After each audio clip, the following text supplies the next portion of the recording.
Alright, welcome back folks, Rob here. Let's get things started. There goes my me avatar. Also got the mouse input, clicking and clacking.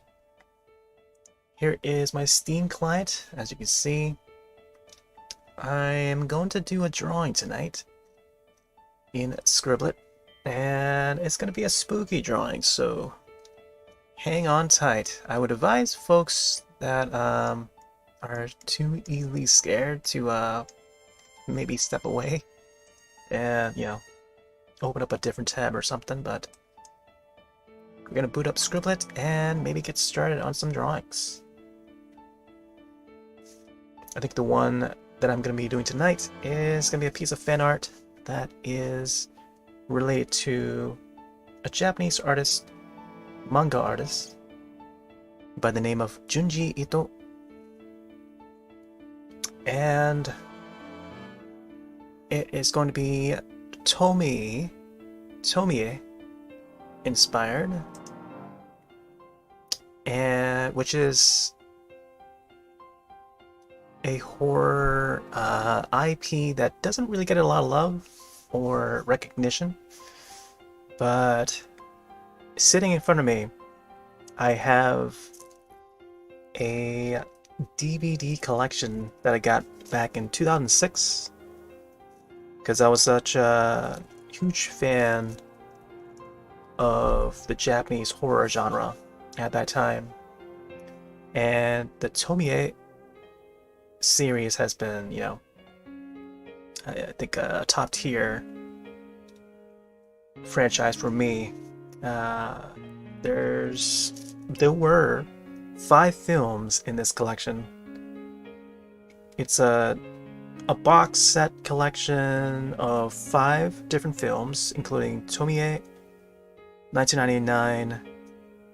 I think it was in production in 1998, but I think it released in 1999. Tomie Another Face, which was, I think it's a totally different entry, but not following the previous film, which also released in 1999. Tomie Replay came out in 2000. I think that Replay is probably the best of the series, at least out of this box set, from what I remember. I haven't seen these films since like, I don't know, it's been over a decade. But I've had this box set since 2006, when it first came out. Yeah. Tomie Rebirth is the 4th one that's in here, and then the last one being Forbidden Fruit. So yeah, 5 films in one. They made a bunch more after that, but I haven't seen any after that. Alright, let me make sure the audio is coming through just fine. I've got Winamp open, and let me see if I can go through my gallery real quick. So here's my latest drawing, Pokemon Lechonk, which is up on the YouTube and TikTok if you want to see the speed art video of it. I think I also posted on Twitter. Yeah, it's also on Twitter. Yeah, patch 1.5.6.1. I hope that they fixed the bug where it wasn't tracking all the drawings.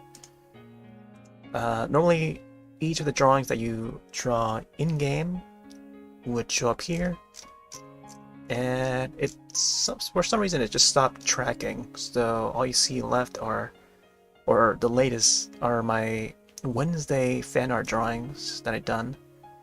Stranger Things, Demogorgon. You can also see a time-lapse version of that. I have it on both YouTube, all the places. Here's some drawings that I did, step by step, of Lechonk, the Pokemon. And tonight we're going to be doing a new drawing. Let's head over to Free Draw. Click play.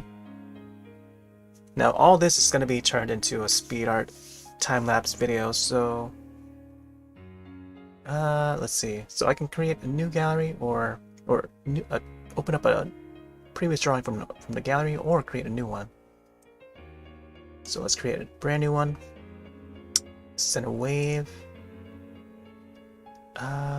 Also, as you can see over this, so here's, I should probably give the laydown on like what happens or what this is that I'm using. This is Scribble, free game that you can download on Steam.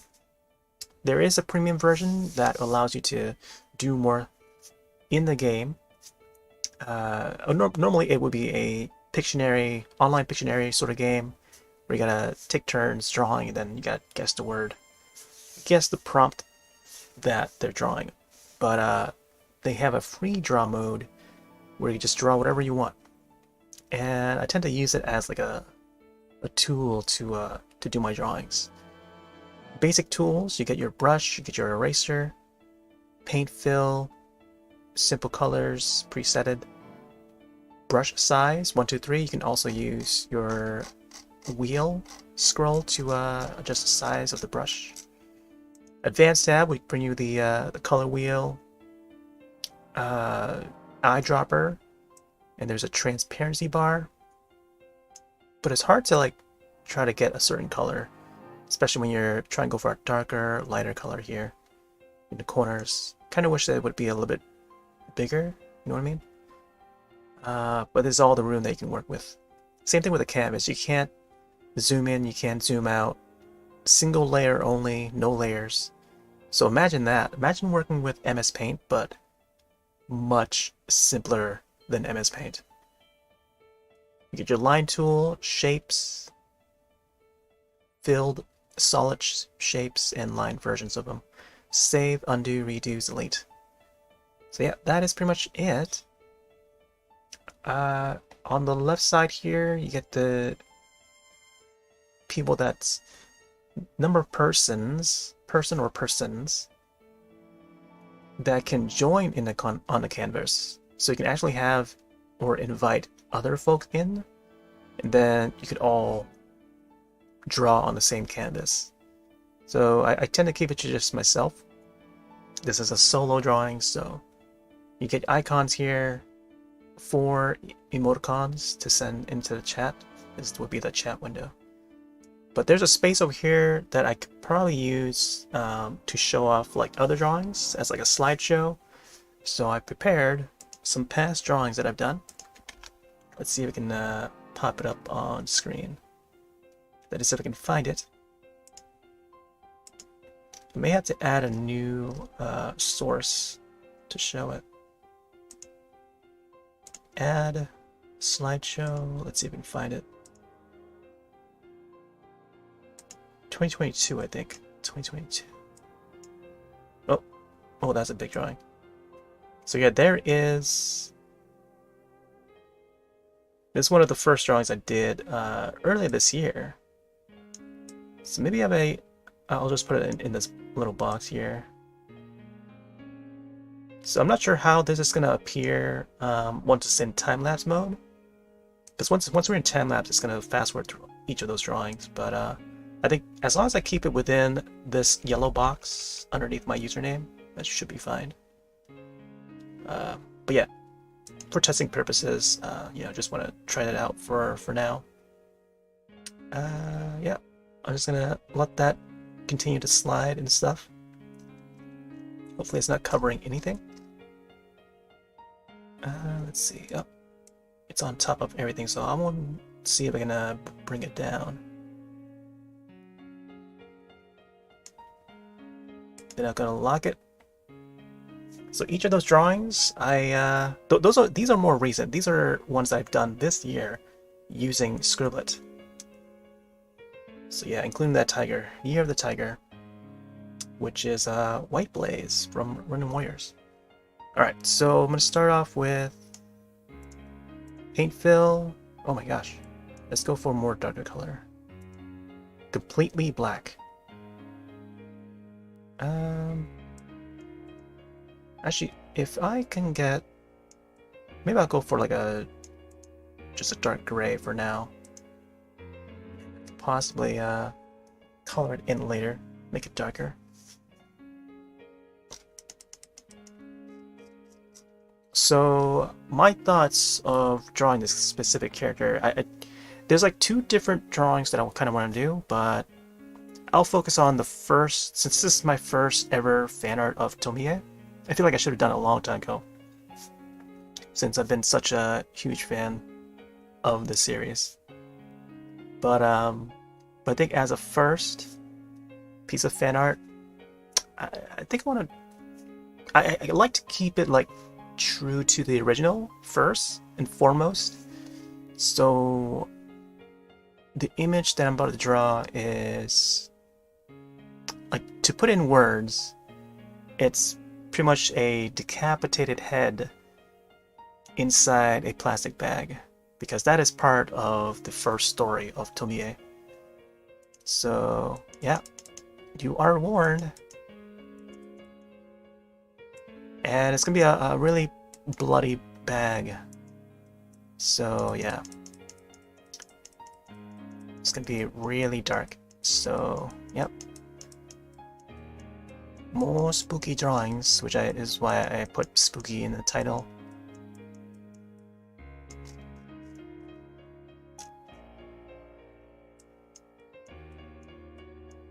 Oh, interesting. I make a mark here, but it doesn't stick to the canvas, it just disappears. Let me try, okay, there you go, now it sticks. I have to like bring the bar up a little bit. So what inspired me to do this today,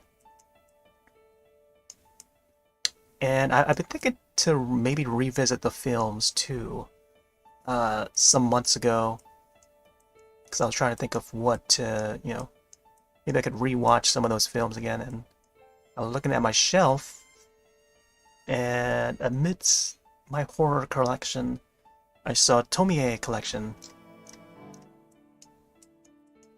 amongst the bunch of like horror, Asian horror films. I've also got the entire like Ringu collection.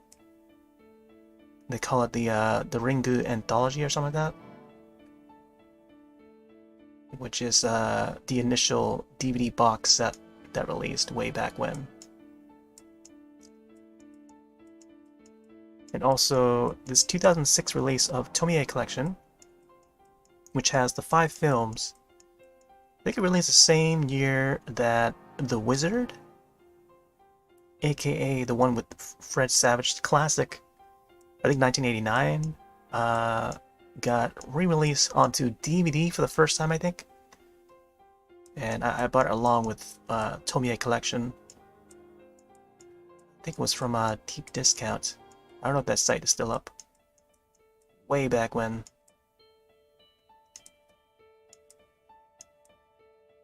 So I'm going to start off with this dark, centered image. I want to try and get a nice dark center.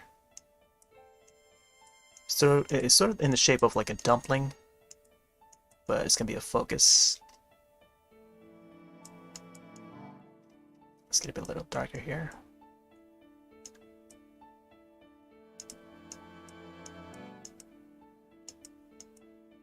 Just notice as we get closer to the center, it gets a little bit darker, raising the bar each step of the way. Oh boy. Okay, so now it looks like it matches the center already. Okay, cool. Okay. It looks like we're going inside a cave or something. Save that. That will be our background. Let's see. Okay, so this is going to be... So what I want to do is, I want to have the bag open. Well, the handle for this bag is it's like a typical plastic bag, you know, shopping bag or whatever. And there will be a hole in the center with an eye peeking out of that hole. So that is going to be how it's going to look, you know. Also, let me see if I can get a tune I made from way back when. that was based off of Uzumaki.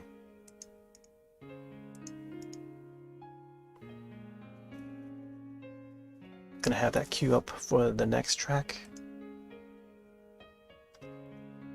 And it may be on repeat after that. We'll see. We'll see how I feel about it. Okay, so I think for this plastic bag, I'm trying to determine the size of this. Kind of want to make it... Oh. Let's go with a darker gray.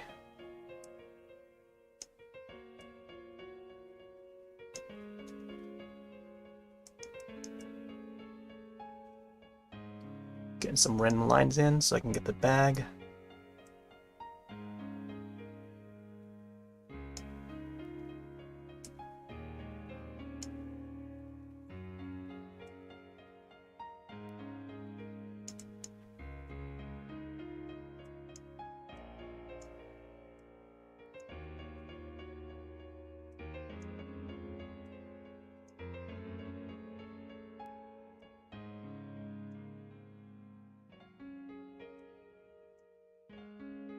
Want to give it enough room so that we can see.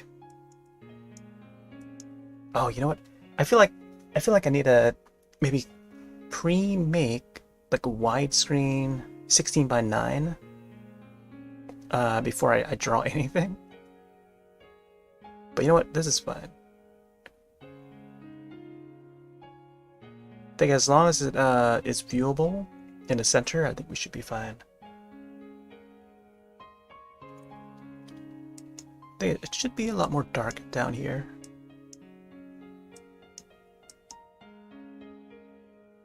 So I want to see if I can get a hole somewhere here.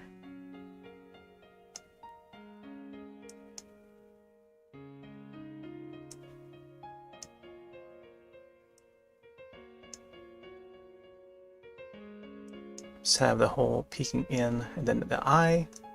I have the eye coming out here.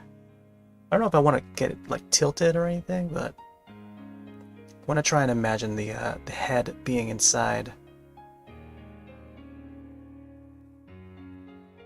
And then it's going to be really bloody.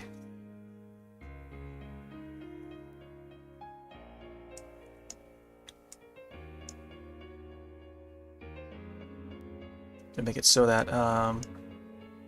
the bag is like on a flat surface.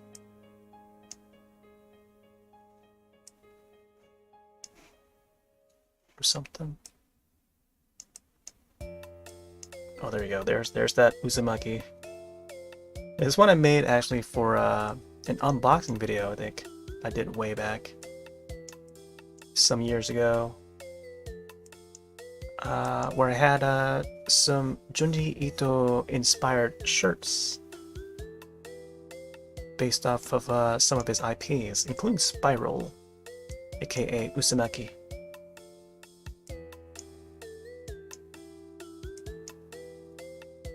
So I made it for that unboxing video. I had to watch the film multiple times. Well, actually I think it was the trailer. So it's actually the music from the trailer of the film.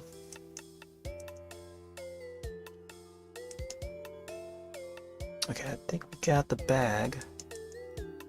Got it in the bag.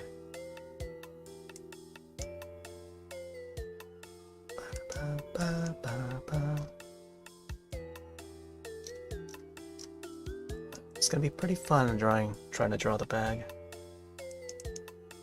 A lot of geometric shapes and shiny parts and stuff. I can experiment.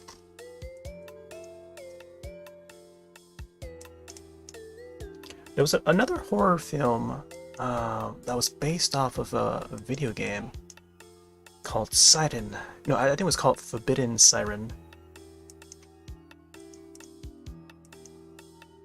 It sort of reminded me of the Tomie film Forbidden Fruit, which is the 5th film that's part of this collection, the DVD collection that I have. But Forbidden Siren is... I think they made it in promotion for the video game that was out at the time for the PS2.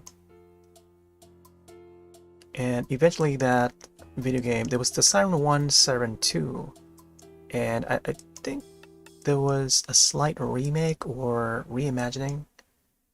It came out in 2009 or 2010 for the PS3 called Siren Blood Curse.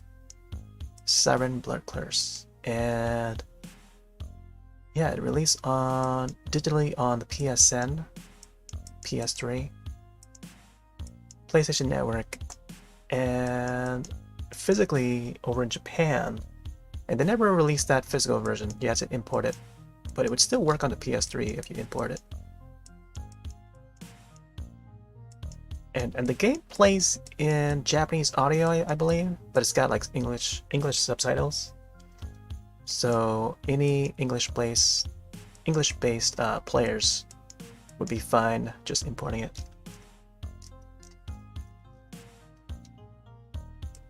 Oh, also this is the one I did based off of Fright Night, because I did an unboxing video of that as well for the Blu-ray.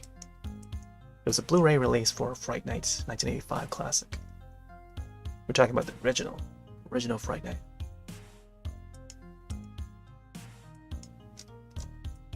Some of those unboxing videos are just terrible. I went back to look at some of them and like, wow, how did I manage to put that up?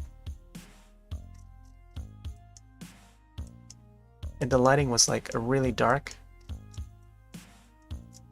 because I just recorded inside my room and stuff. I try to use the natural lighting, and some of it is really dark. I kind of wish I had better lighting, but try to work with the best I might have, you know. Whatever I have at the time. Even now, I don't think I have good enough lighting. I do have a newer lamp that I could use, but it might be a little too bright for some of the kind of stuff that I did.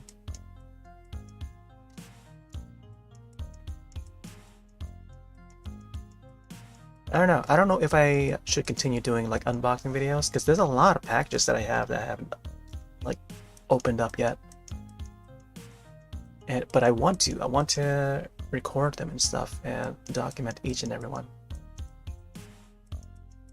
Like I've got like vinyls that I kind of want to open, but haven't got around to.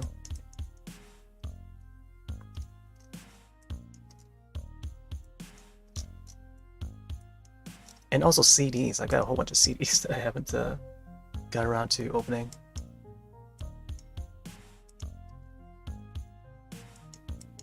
Some old, some Blu-rays that I bought. Some old DVDs as well.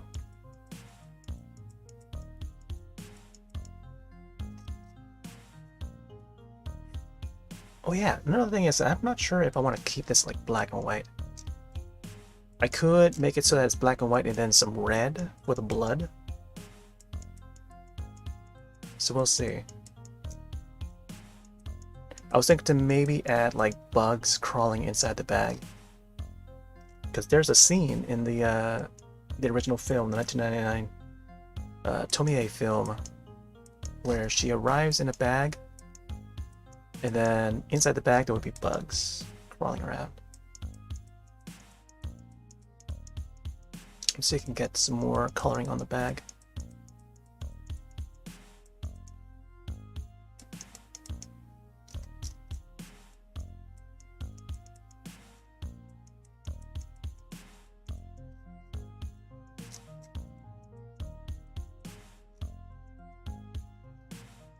Maybe I should like have like one single color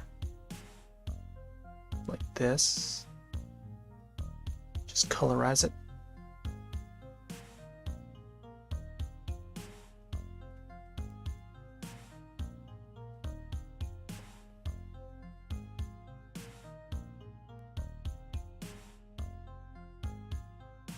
Yeah, I wasn't too much a fan of the Fright Night remake. Although I would say that it's worth watching once because it's got a couple of familiar faces. And there's only one little reference to the original, but you would have to be a fan of the original to know which part that is. Oh, there's the Sonic tune. Wow, I haven't heard this one for a while. This is the Sky Chase one that I did.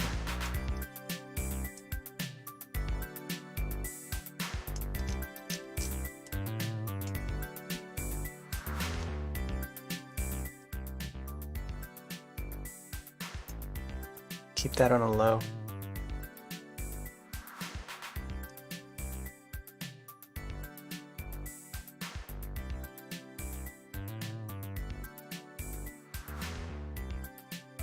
And I don't know how this is going to turn out, but I'll try my best. I think most of the inside here will be her face. Wow, wow, wow, wow, wow.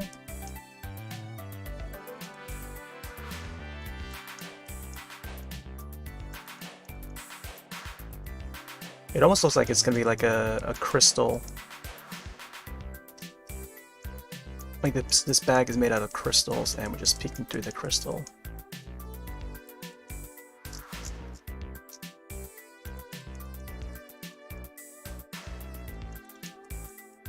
Make it look a little bit faded or something.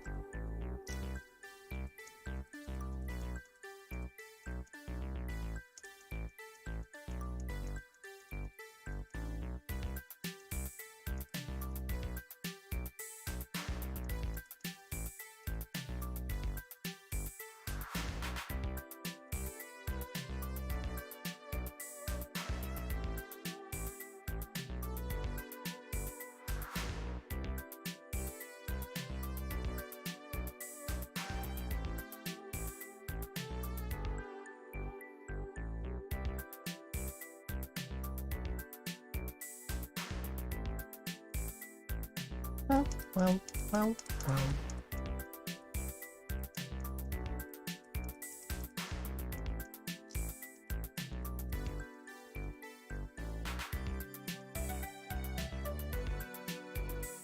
And I feel like I could, oh, I could probably use these triangles here. Let's see what happens if I... Oh, okay, interesting. That might actually be useful. We'll see. I don't really normally, use those shapes. I feel like I could have used those for the trees when I did the Lechonk drawing.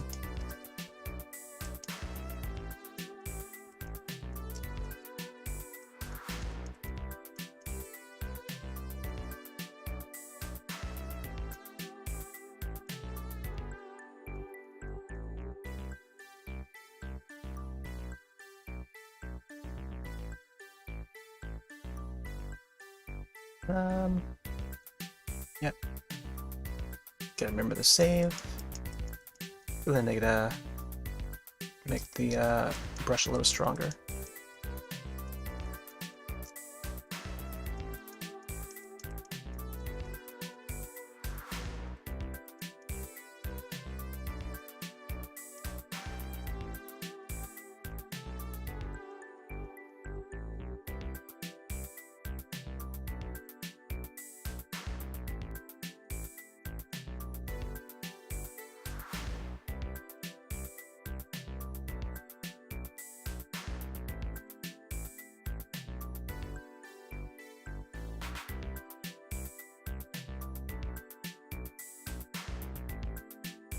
I think, yeah, maybe just keeping it like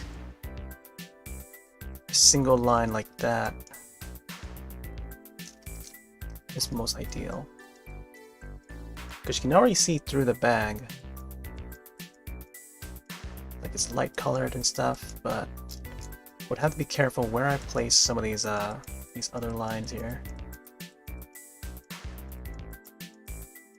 And the brightness of those lines. So you can try to bring some of the brightness down here.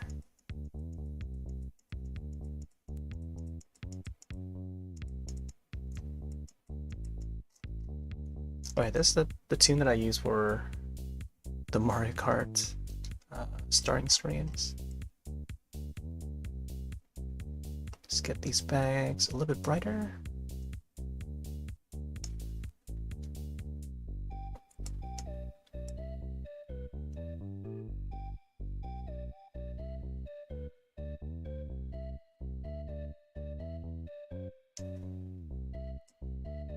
Ba, ba, ba, da. Boom, boom, boom.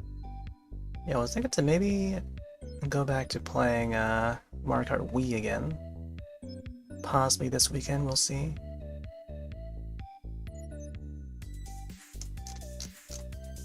Either that or Mario Party.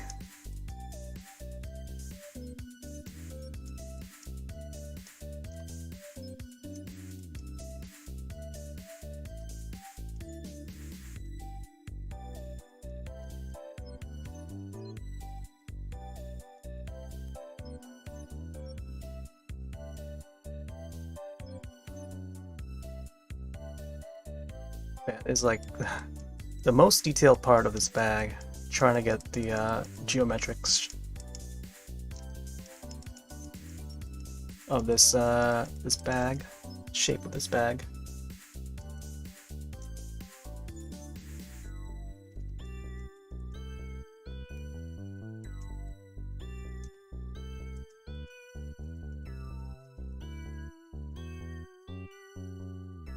Kind of don't know where the lighting's coming from, so you kind of just have to imagine.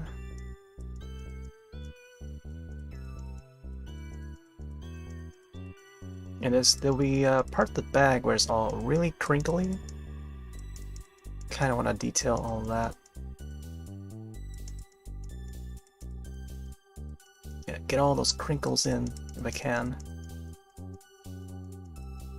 Especially at the bottom. I feel like the bottom would be the most crinkly, I think. And the very top with the handles.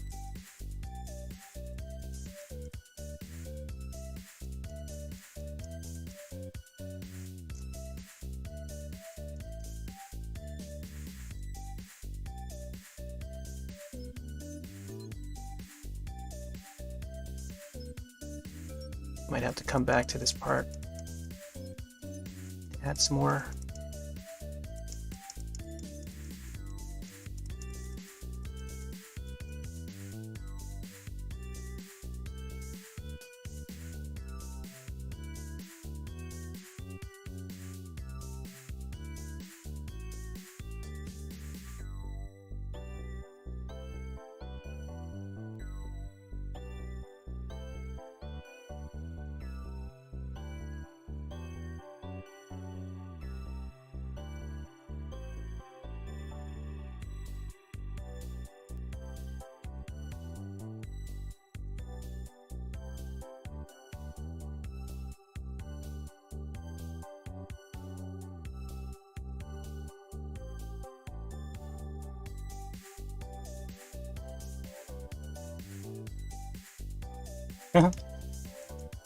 It's a funny choice of a tune for this kind of drawing.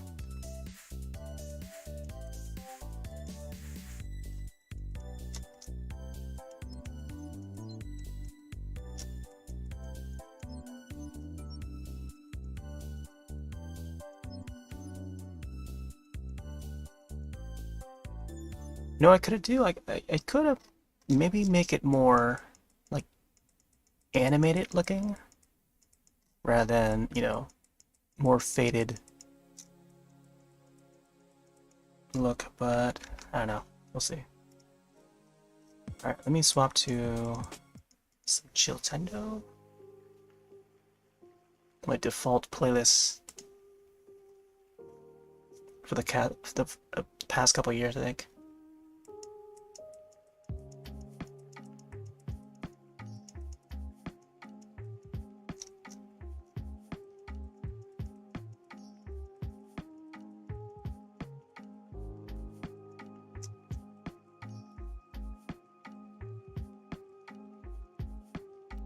But I feel like it would be tough to do solid colors unless you know for sure what color you want for some of these drawings. Plan out the drawing and then, you know, have a concept ready and everything. But if you're sketching it out like first draft and stuff, it's gonna be tough. You're gonna be sketching all over the place when it comes to like brand new drawings, especially with an application like this.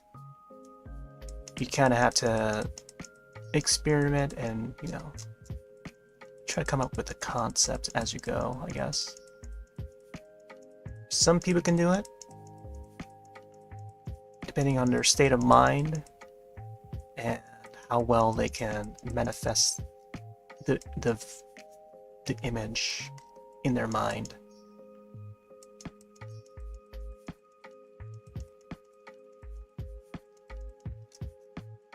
But yeah, sometimes it comes out right, even if you try certain things, like just testing out certain things, certain ideas. Sometimes they come out well. But then you just gotta roll with it, you know?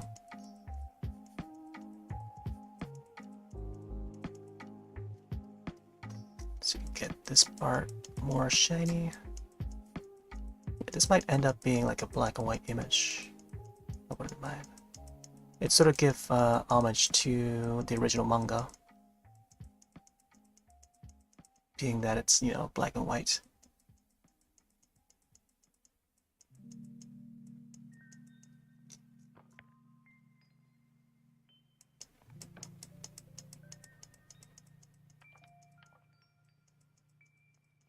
Maybe I could keep it like sketchy looking. Just give it like, you know, a little bit of style to it or something.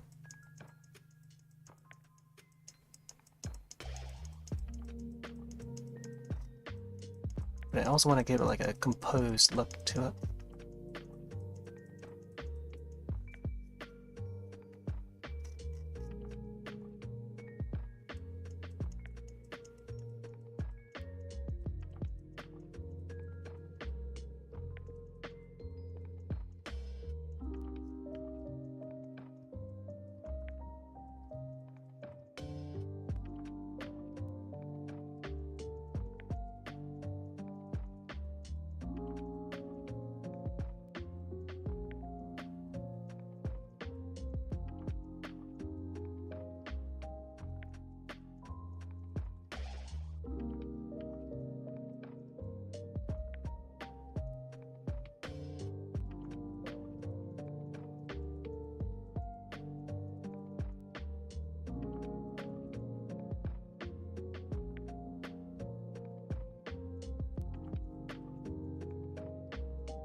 Also, let me see if I can get some tabs open.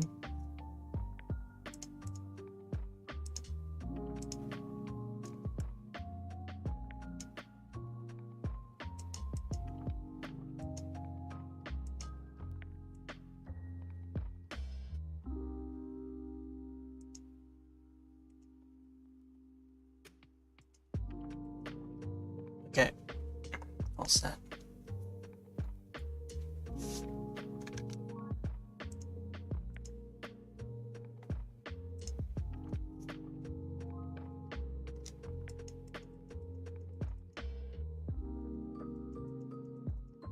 I feel like I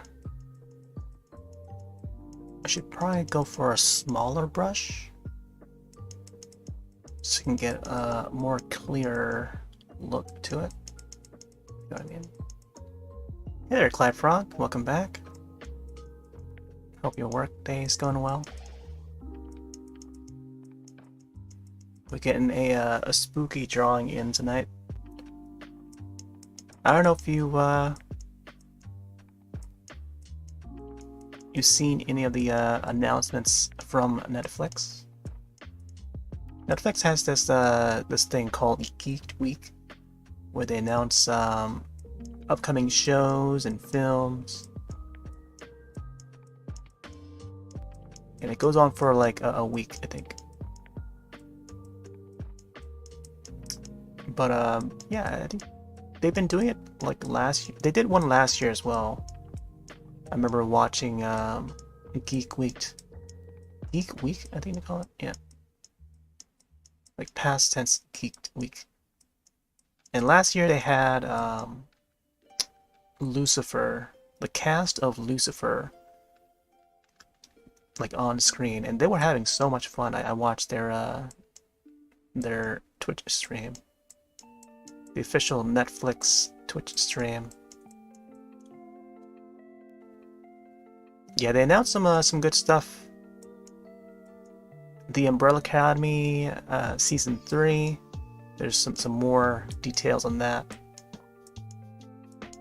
Some shows that you know, have already been announced, but we're just hearing and seeing more details for some of them. Cyberpunk and I forgot what the subtitle for it is, but there's a Cyberpunk animated series that's heading to Netflix. It's an offshoot of the video game series, Cyberpunk 2077. It's its own separate story, but within the same universe. Well, I don't know if you've got to see the Blade Runner animated series that's on HBO Max. I would definitely highly recommend it for you to watch, because I know that you wanted to see more of the story of that certain character from 2049. So the villain in 2049, there's more to that story behind his character. And Black Lotus is that series that tells more about it.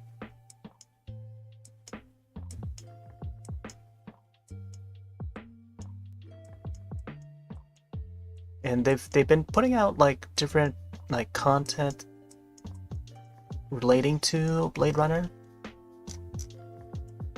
like whether it's like animated short or TV series or video game. Oh, speaking of video game, their Limit Run Games has picked up the license to put out new physical copies of Blade Runner, the video game from 1997, which follows the story of Agent McCoy, who is an important character in the series. But yeah, that video game, pretty old now, but it's an old adventure game that was on PC. It was MS-DOS originally. But yeah, now it's getting a full-on physical release again. I think it's heading to Switch. Of all places, to Switch and PlayStation as well.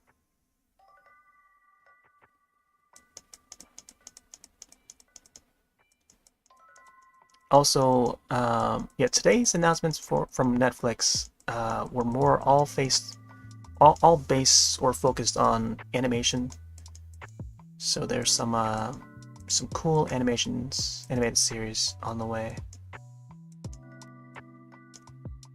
Season 3 of The Dragon Prince, which I can't wait. Season 2 of Arcane, League of Legends. No word on when the next Dota Season 3 will be.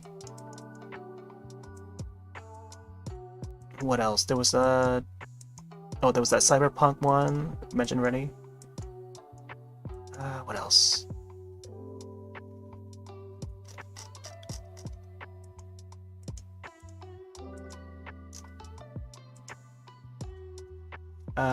Blade Runner video game from 1997. Yeah, that was the one that has Agent McCoy in there, and that one is getting a re-release for physical.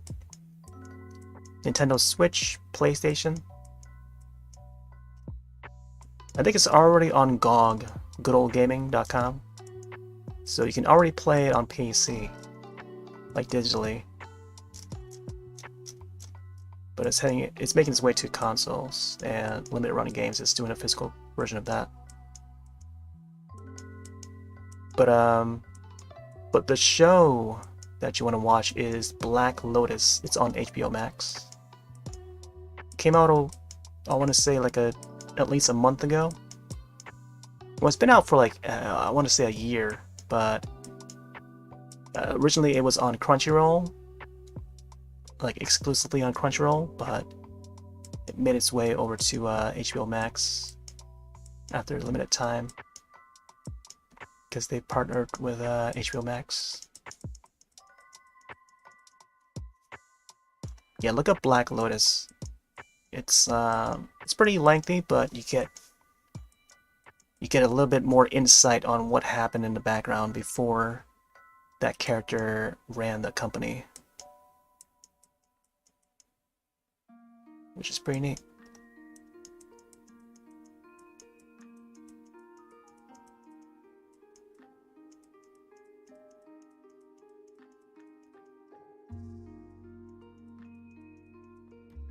Man, I feel like this bag is going to take a long time.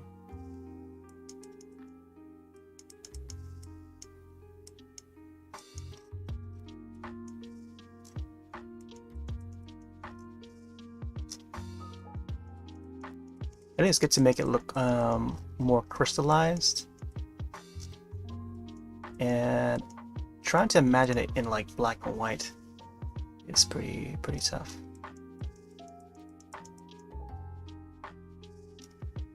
Oh, also there's a new Masters of the Universe, so it's gonna be a follow-up to Revelations. So they named it to Revolution. Masters of the Universe Revolution.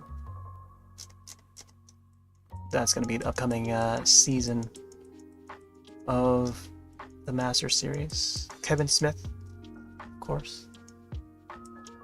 The Masters of the Universe, that animation is different from the 3D CG one, which had a different name. I think it was just straight up just Masters of the Universe.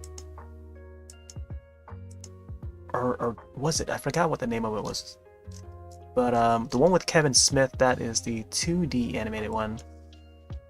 That's sort of like a sequel to the old series, the 80s series. And it follows that same storyline.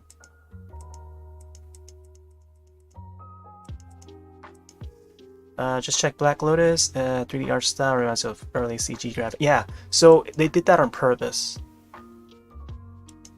And the more I watched it, the more I grew to appreciate it.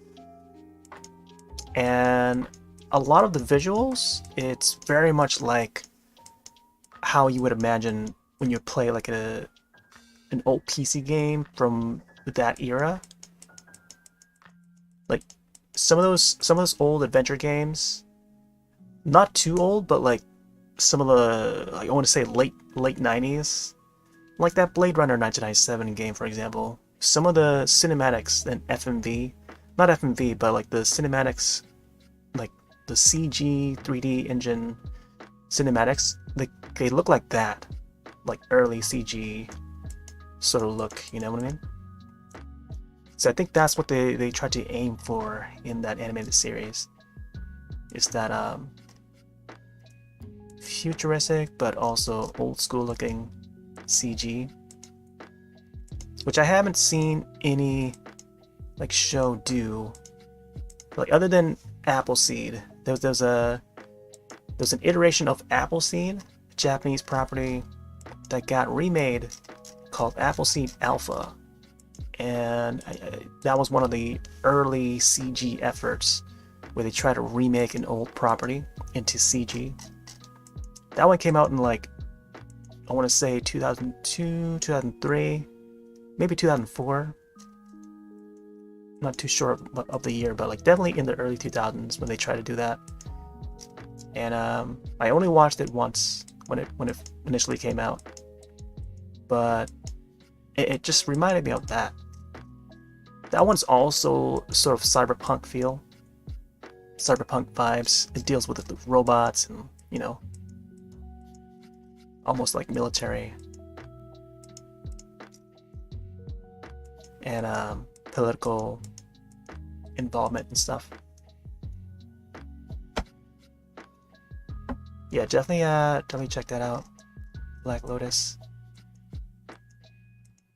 It sort of repeats itself. Like there's an episode somewhere in between where it just recaps. It's just more of like a recap episode. So be sure to take breaks. You don't have to binge it all the way through in one go. You can take breaks somewhere in like midway through, but you know once you see it. I think like 4 episodes in or something is a good time to you know, to rest. And then the following episode would be like a recap episode of what happened so far and stuff.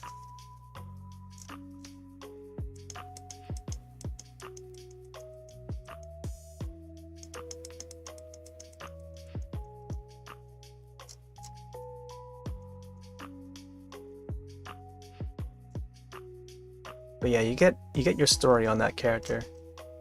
Wallace. I think his name was Wallace or something like that. And a certain character appears. I won't say who, but yeah, it's pretty surprising how they you know, how they did that story.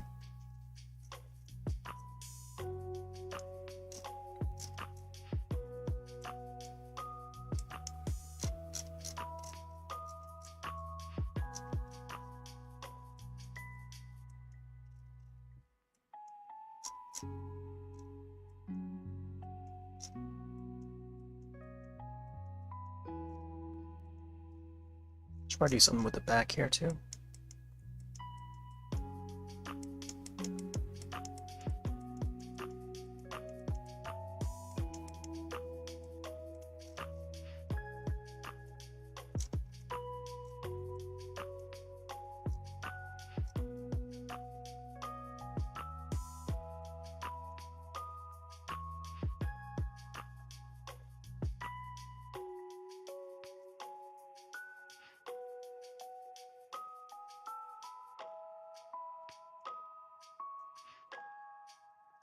Bring all these transparencies, make the bag look more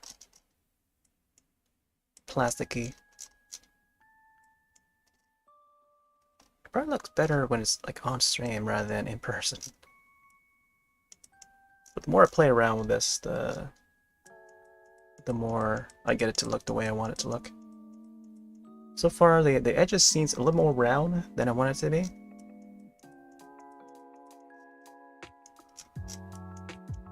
But maybe the blurred look helps it. I don't know.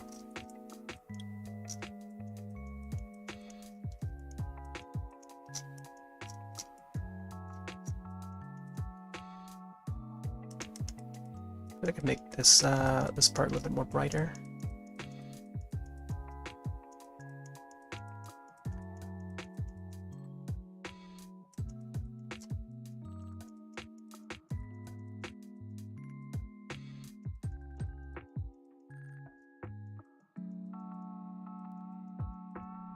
Yeah, so folks, I showed the image of my Tomie collection, like DVD box set collection, and folks were still surprised, like how, like a lot of folks didn't realize that this sort of thing existed. Never heard of Tomie, and I was like, what? It's I guess there's not that much of a crowd for Junji Ito. Like, people would be familiar with like Uzumaki and Spiral and stuff, but not Tomie for some reason. Surprisingly. But then, like, there's been like so many films out for the property, and I feel like maybe the American audience just haven't seen it or something. Because maybe a lot of media sites don't cover like Asian horror as much, at least back in those days, like 2006 onwards and stuff.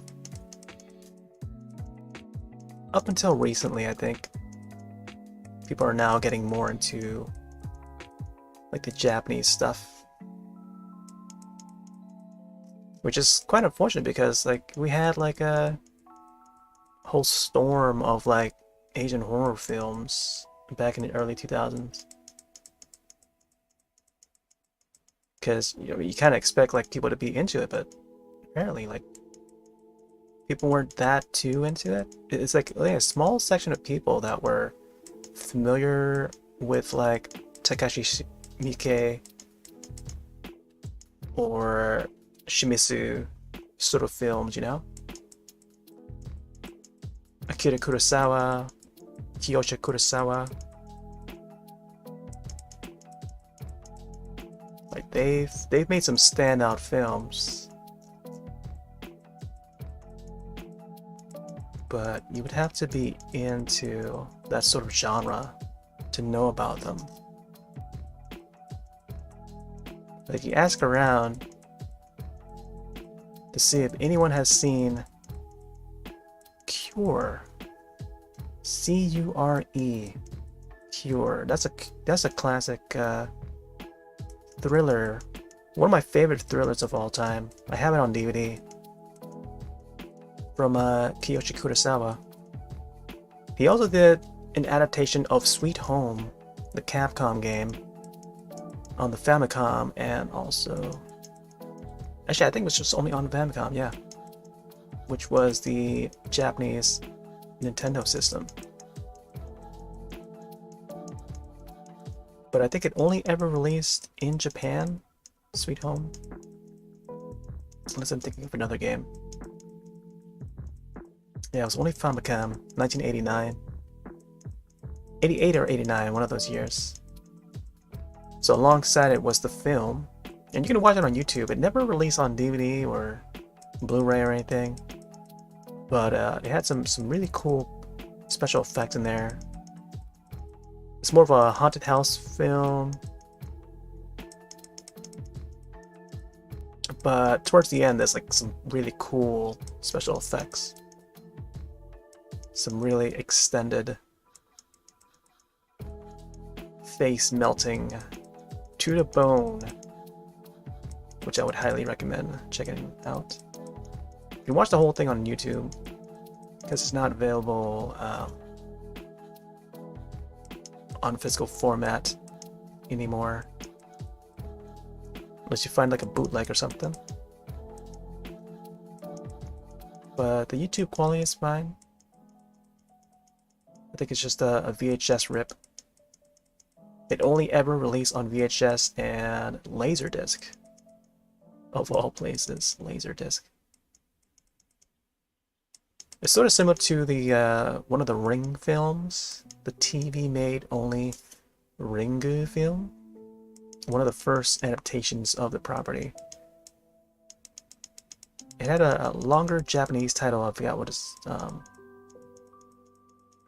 it was, like Cousin Ban or something like that. Cousin Ban. You can also find that on YouTube. It never released, never got re-released. Only made it to VHS and so on. That was it. That was the last we saw of it.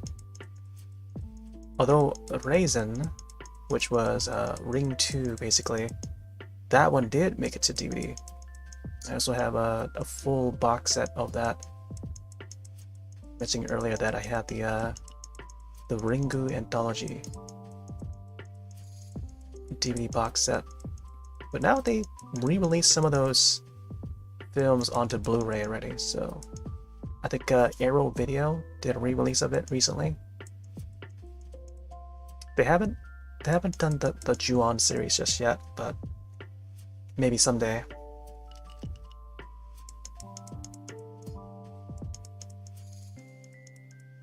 This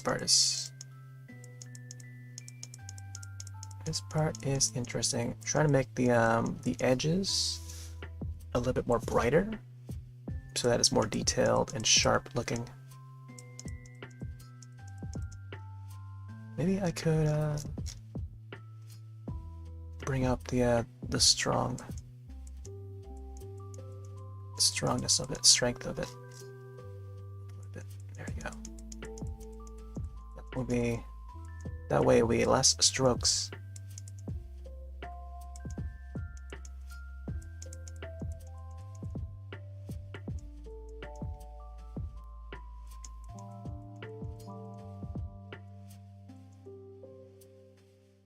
Yeah, there you go. Get more sharper.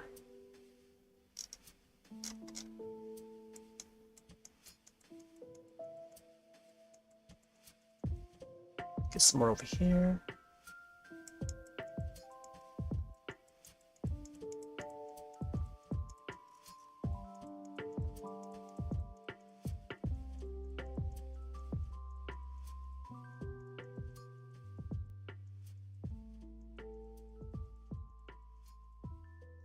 Right. Certainly coming along. Let's have this save.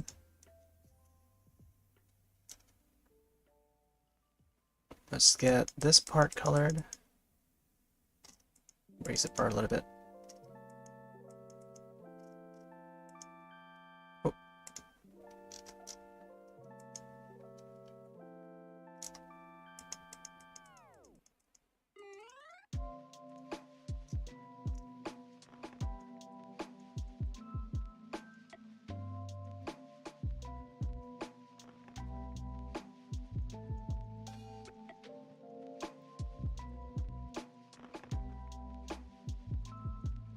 Right, kind of tricky.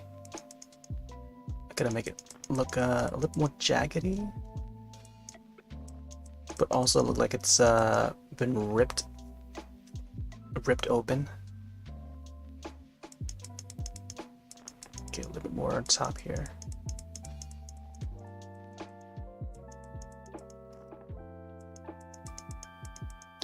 Also, having the background dark colored sort of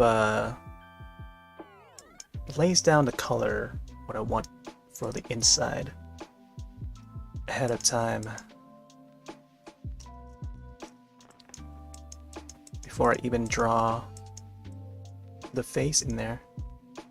So that's good.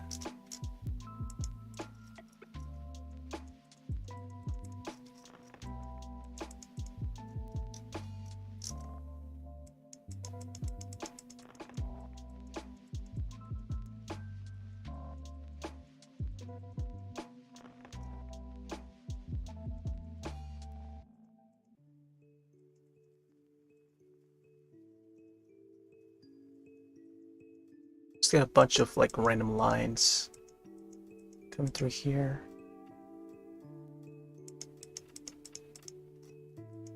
Just give it a little bit more detail here.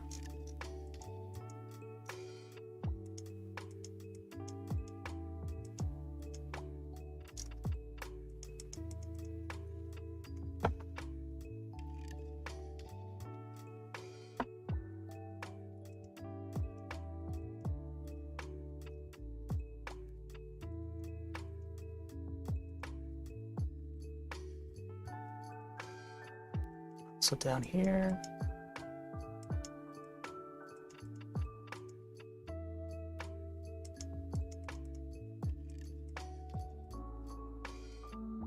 Yeah, I think having all these scuff marks definitely adds to it.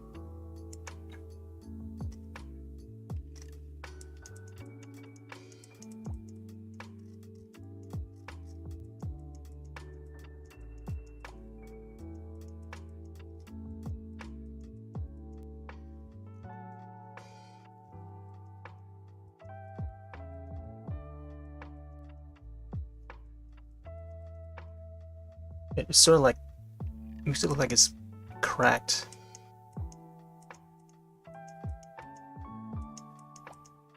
Like it's been attacked and stuff. So you can't tell what it is? Oh yeah, it's man,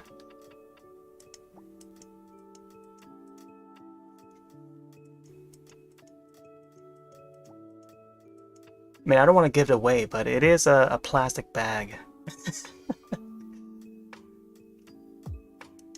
But basically it's gonna end up being a head inside. So decapitated head inside, and the eye will be staring out. This is a piece of fan art based off of Tomie. I don't think I've got to show you this movie. It's an old movie. It came out in 1999, based off of a Japanese comic, Japanese manga with the same title, Tomie, from Junji Ito. He is the artist that created the franchise. But I feel like it's not a very well-known franchise. And I popped in the DVD earlier today just to go over, you know, just to try and refresh a little bit. I was like playing in the background, also testing out the features over in Discord to see if it would work, because I do plan on maybe rewatching the films through Discord. And yeah, it seems to be working. It seems to actually to work, and it captures just fine. Oh, you thought it was a koala? Oh yeah, I can see the koala. You got the ears, you got the nose. I can see that.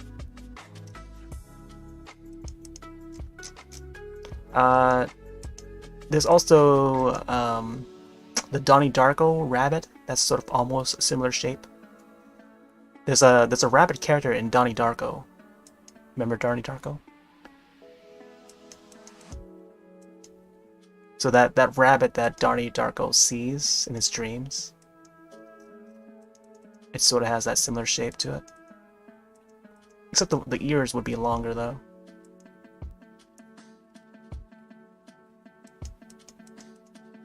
Maybe I can make this bag look more shiny up the top here. Oh yes, remember that one of my favorites? Watch it 4 times. Yeah, that one there. One of these days, maybe I'll do like a fan art of Donnie Darko, because I kind of want to draw the like the bunny, and then maybe Donnie Darko himself, aka Jake Gyllenhaal, or however you pronounce his last name.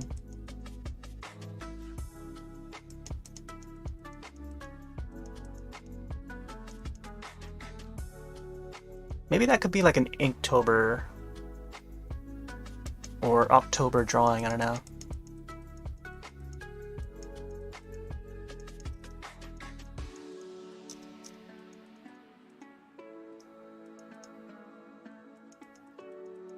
I think Arrow Video also did a Blu-ray release of that. Mighty fine release of it.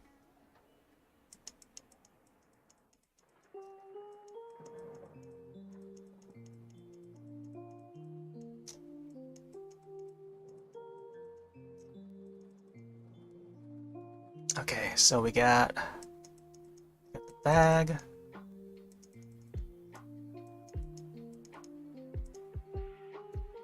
least for the most part. Yeah, now I think we can first start adding in the eye and the face. Not sure how this is gonna go. I'm gonna save this.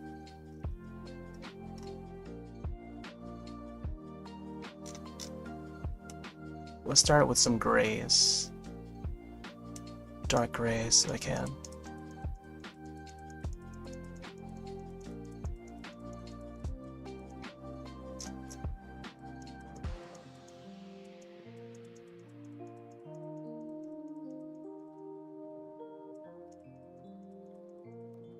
It's gonna turn out to be an eye inside.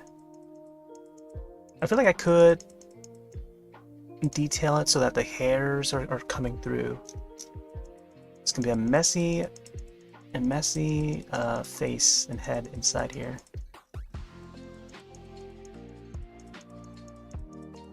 It's gonna be sort of more iconic looking rather than drawing the complete head. So I kind of want to keep it a little bit mysterious.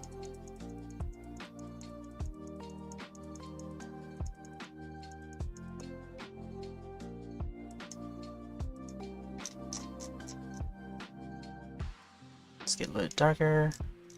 Get some dark ink so I can start drawing the eye. I kind of want to go for like how the original manga looks like. Ooh, let's get it a little darker here.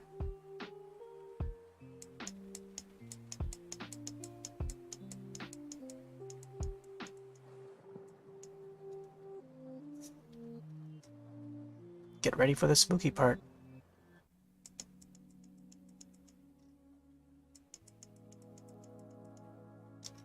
Like most of her eyes are like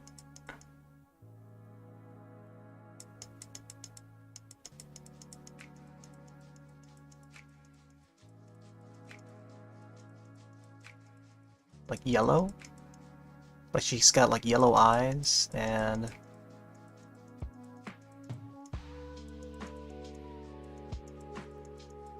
then the center iris would be black.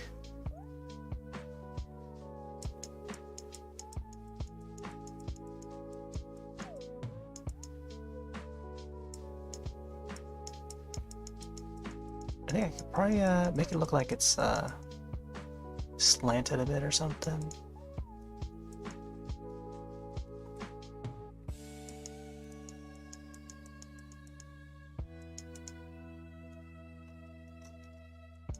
Actually, having this gray colors is pretty fine.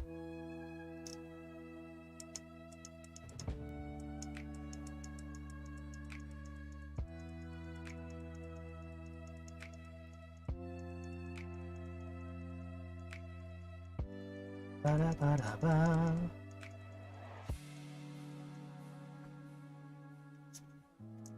Let's get a little bit darker. Save that, of course. Let's have her eye, or eyebrow, I mean, here.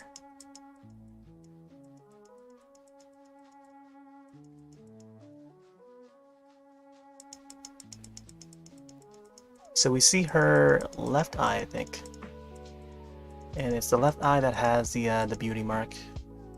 Kind of want to make sure I have the one that has the beauty mark on it in view. Because from a lot of the promotional photos for the first film, shows her right eye instead. Sometimes it's like it's the eye that has the beauty mark, but then it's like reversed, so it looks like the photo is mirrored, and we're seeing her right eye instead of her left eye. It's actually her left eye that has the beauty mark.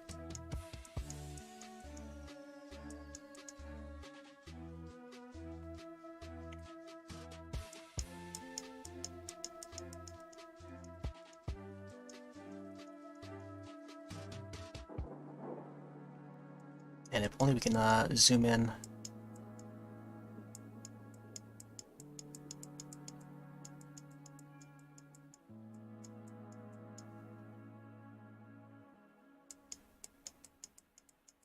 Yeah, we never got to watch Tomie together. Glad.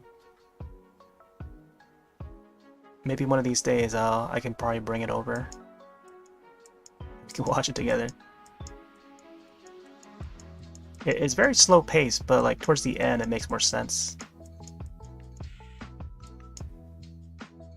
Although I feel like the third film is probably the best one.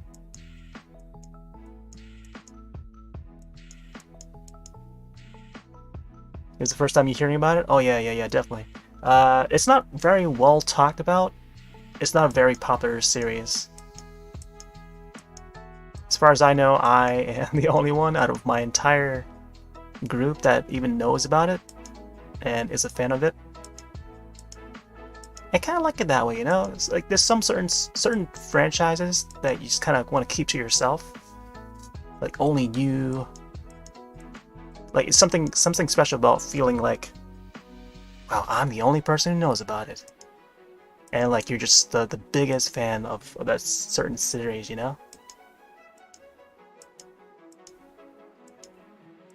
I can't think of like another series that like someone, it's like finding your favorite band that no one else listens to, and then you're the only person that listens to that band and stuff, you know?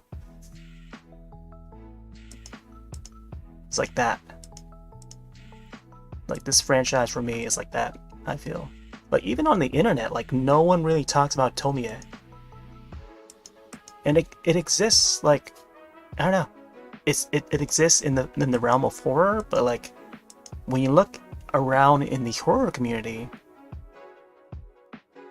it goes deeper into the J-horror, but like you had to be into J-horror first to even know about it. But even then, like there's not a lot of folks that are into J-horror.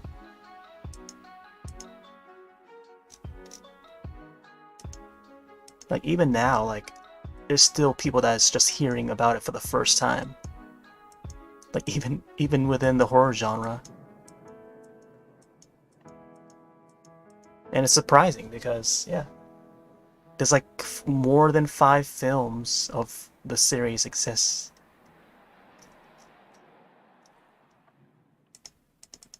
Alright. Let's start adding the iris and stuff. I could probably just keep the eyes black and white.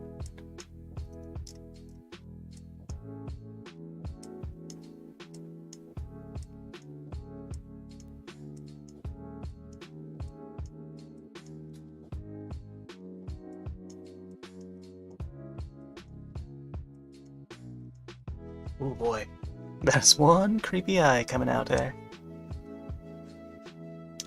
Decapitated head in a plastic bag seems wild already. Yeah, exactly, man. So the story is, so think of it like The Grudge, like Ju-on the Grudge, or The Ring, like Ringu and stuff. It's a curse that keeps on going, and Tomie is like that antagonist that never dies. Like no matter what you do, like she reborns over and over. No matter how many times you kill her, she would reborn some way or another. So the gist of the story, like,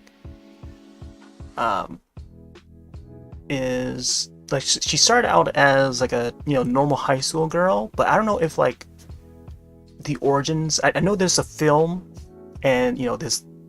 First off, it's a manga comic series by Junji Ito.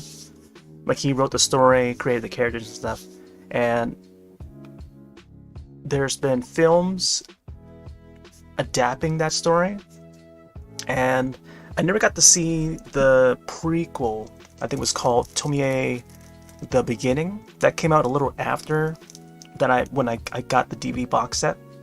I'm looking at the DVD box set, and it doesn't have the beginning yet, and that was the prequel to the first film. So I believe in the beginning you get to see how Tomie became like the way she is and stuff. It could tell like the backstory of how she got her powers or how she got cursed or something like that. Because in the first film, like you just see the guy getting the bag, and then her head is already in the bag, so we don't really get to see how she got killed and stuff, or how she became the way she is and stuff. But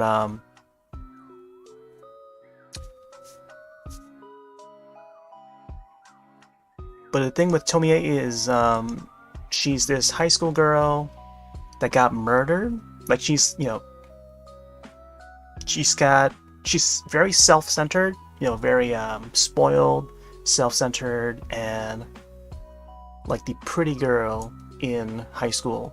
And then she got murdered, and pieces of her bodies are spread around the city, and those pieces can turn into like a whole separate new body for whoever finds it, and especially for if you're a boy that happens to pick up like a piece of her body, like you become obsessed with this Tomie person.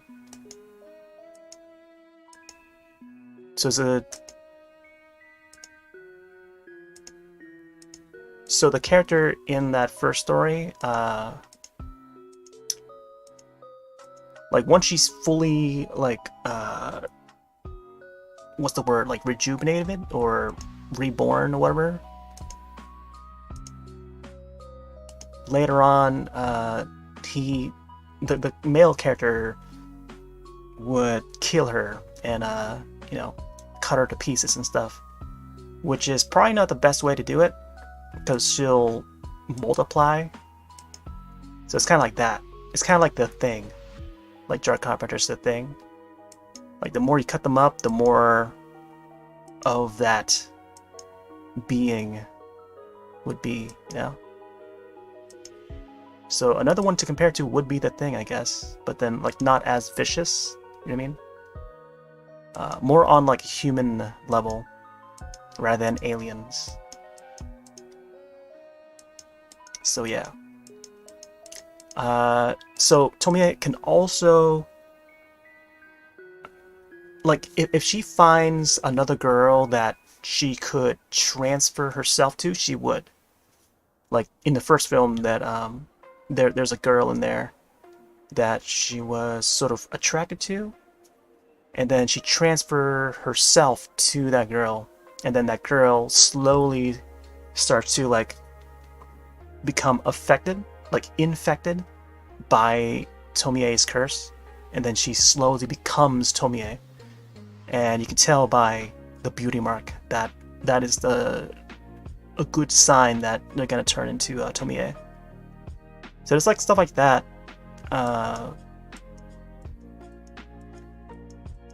But the most important thing is like the mood and the setting of the series that makes it like horrific, and not just the, you know, the decapitation and gore and stuff. But yeah, she's like an earthworm. Yep, earthworm curse that spreads.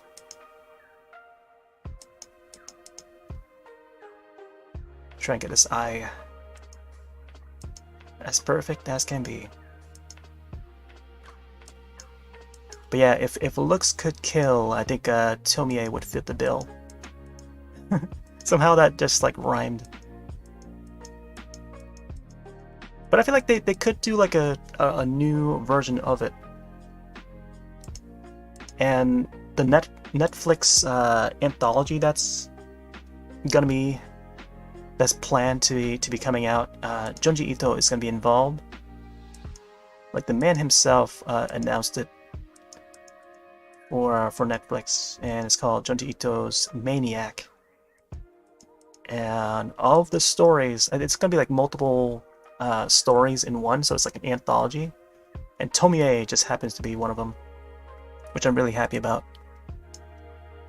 Now, there's been adaptations before where they've tried to do an anthology animated series, and I think it's currently up on Crunchyroll too, but it didn't do too well. Like it was just not as good. But hopefully they do a better job with it this time. There's also one based off of Uzumaki Spiral, not to confuse it with the Ringu Spiral film. But there was a 1999, I think 1999 or 2000 adaptation of Junji Ito's story, Uzumaki. It's a very weird one, but also well worth watching. Really cool adaptation that involves like spirals and snails and stuff. Really cool. Special effects were a mix of practical and CG. And it had this really odd look to it. Very green. Like a lot of green and blue colors in that one. But I do like the vibe that they were going for in that one. Alright, I want to try and make this look as evil as I can. So maybe, I don't know, maybe I could like make the eyebrow a little bit darker or something. Tilt it down.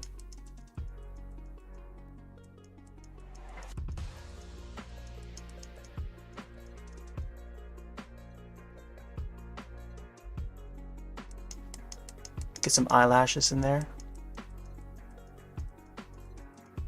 Gotta keep in mind that this is a lady. that uses her beauty as like a trick.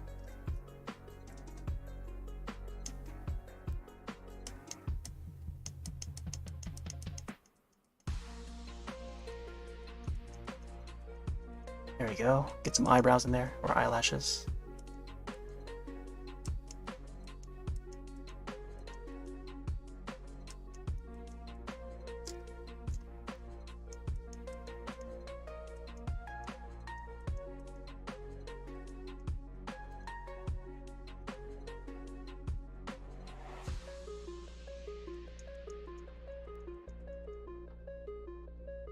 Should probably add some hairs coming down here.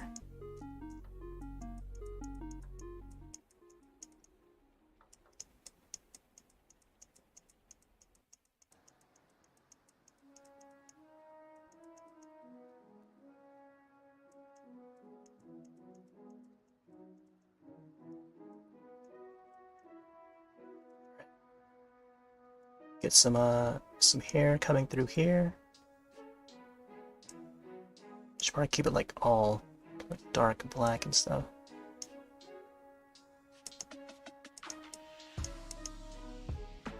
Oh. Try it again.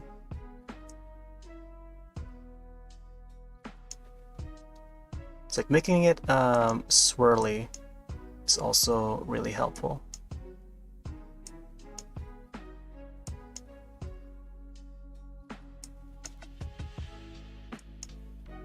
Oh, this reminds me of another film, a Korean film called The Wig.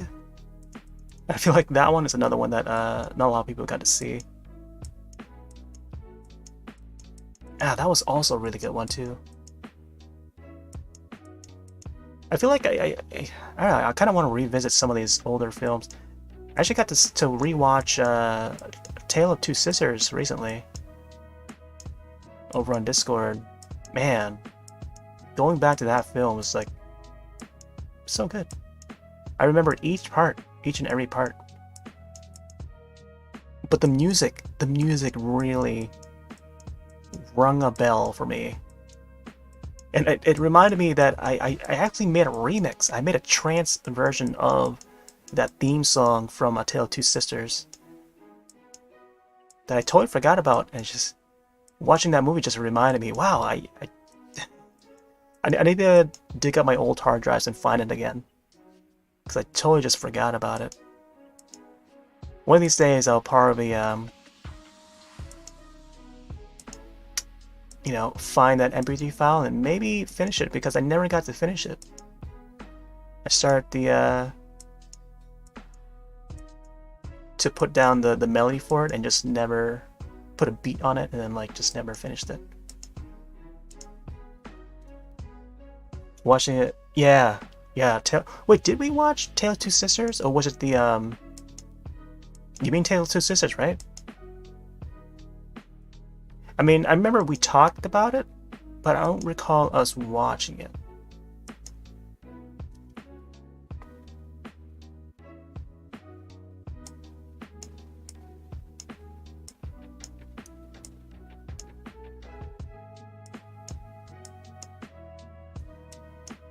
Try to get some more hairs down here. Yeah, that one? Okay. Look for the... Oh, yeah. No, no, not the sisters. The sisters was the Thai one.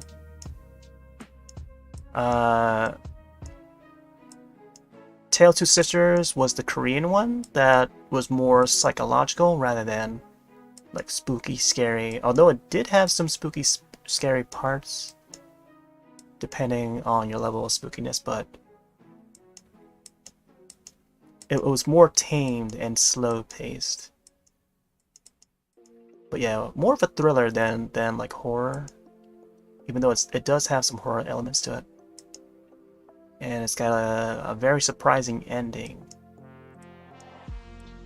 But yeah, one of the standout points for me was the soundtrack of that. I remember that the Tartan Asia Extreme release of the DVD came with like a second disc, or maybe it was a third disc, I don't know. but one of the initial copies had the soundtrack attached to it. And I think the second disc would be the bonus materials, because I remember my uncle had it, and me and my cousins would watch it. And we went through all the extras, which was pretty neat.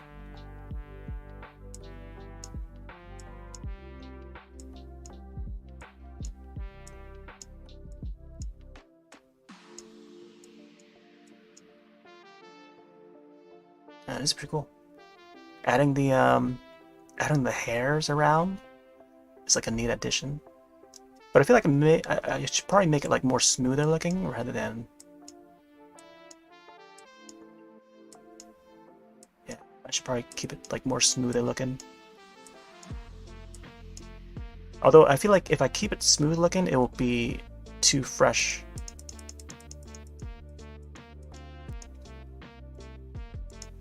Let's save that. Let's get some more over here, keeping the brush thin as possible.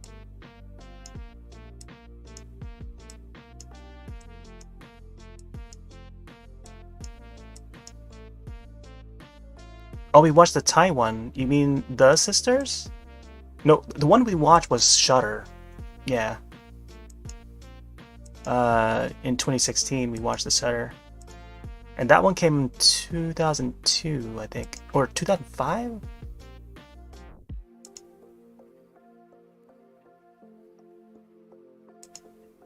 Yeah, well, at least for me, I rewatched it.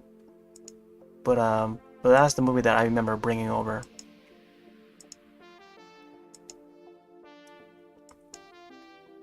That's the one with about the camera and developing the photos. And then, you know, they find a surprise once they saw those photos.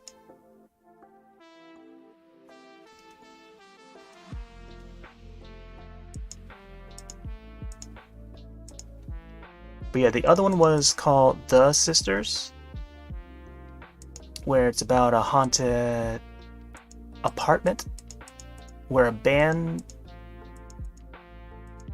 decides to stay at.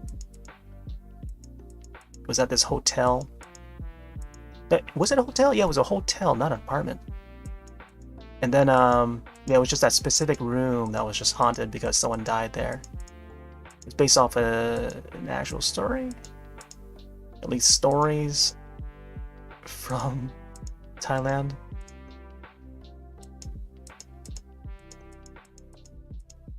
Oh.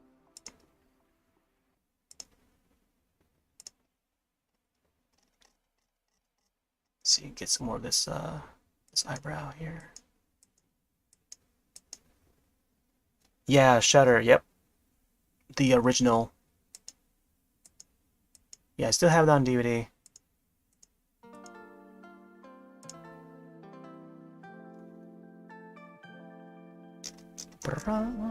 I feel like I should fix this eyelid a bit. Make it more Japanese looking. Because Japanese eyes do not look like this. It should definitely be a little bit more thin.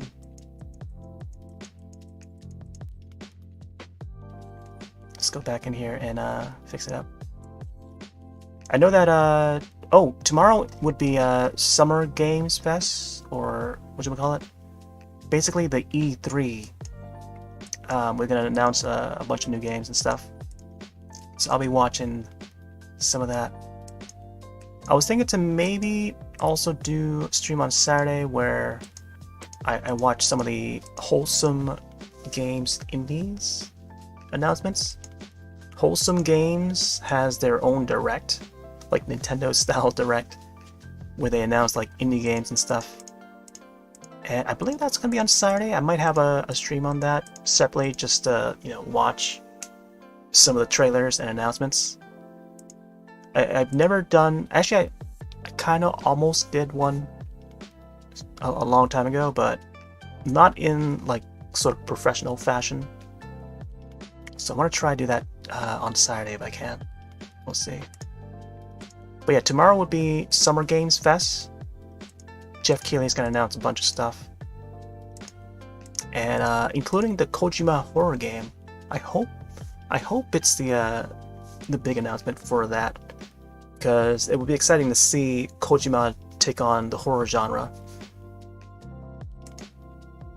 Kojima, you know, the man behind Metal Gear Solid and Death Stranding. So it's gonna be exciting to see something from him.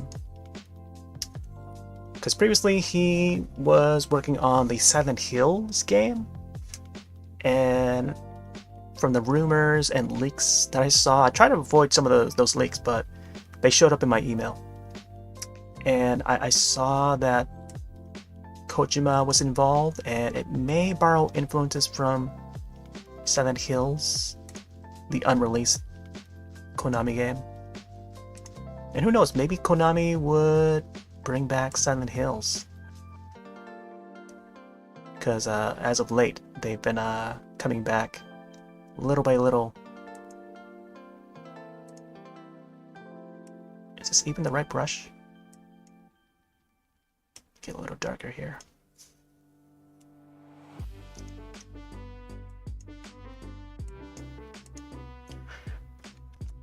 Let's see. Ba ba ba ba ba da.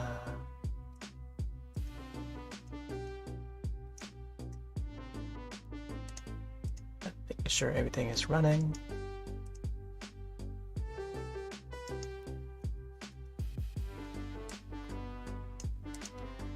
Trying to resize my Discord window so that's it fits on screen. All right, let's save that.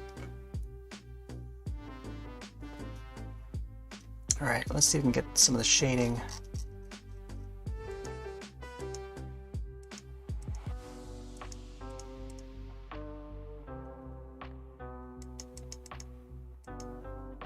Let's get a little bit darker.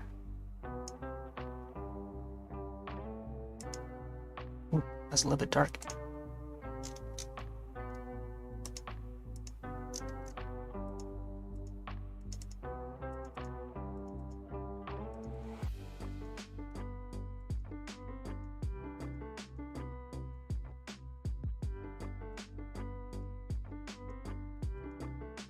I think the nose should start forming somewhere over here. But I feel like I could cover it with like the hair or something.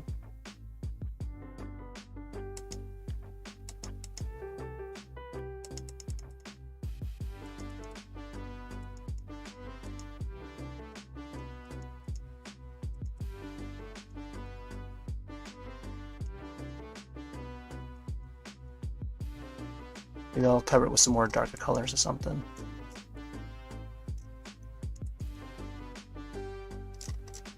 Ba-da, ba-da, ba-da.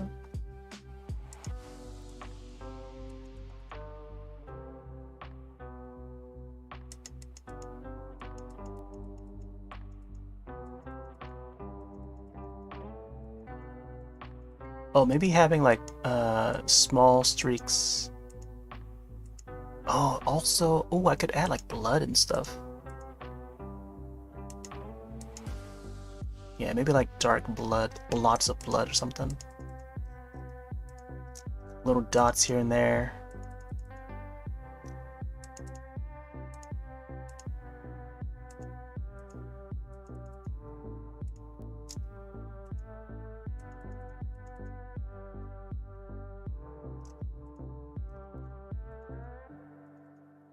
It's a lot of details on the face.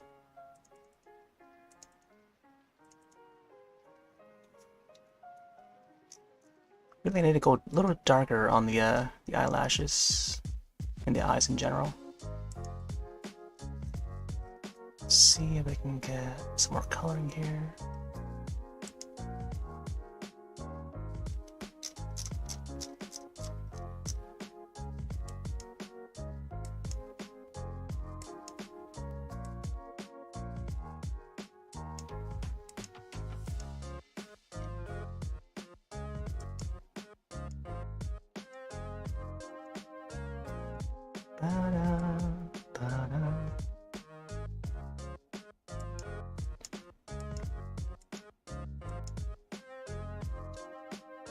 Yeah, let's make the top part here more darker.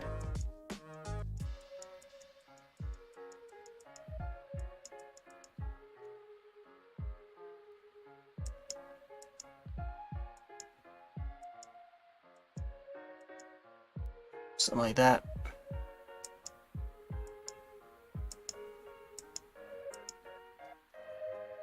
There we go. Now it's looking a little bit more Asian-y.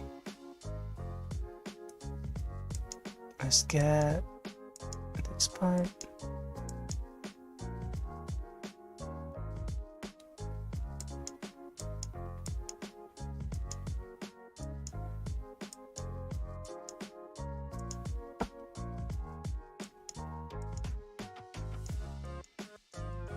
Oh boy. Let's go a little bit lighter on that.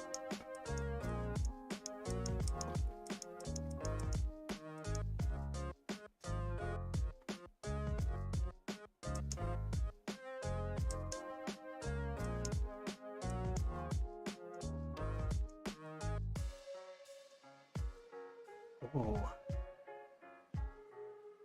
Let's get some more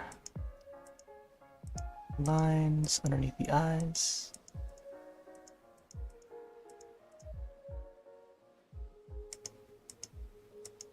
Ba-da-ba-ba-ba.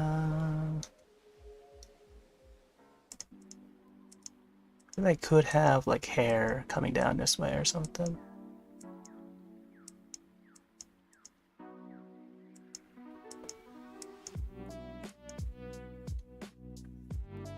Or maybe blood streaks. Yeah, blood streaks would be neat.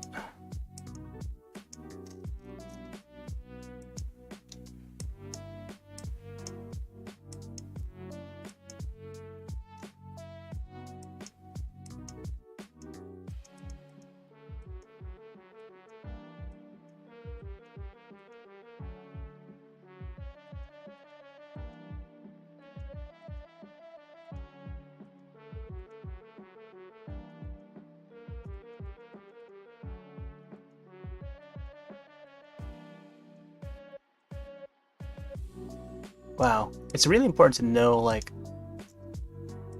how dark red is. Red is like one of the darkest colors, and to know how dark it is in a black and white drawing is very important. Like how dark is it compared to other dark colors of the image? That is very important.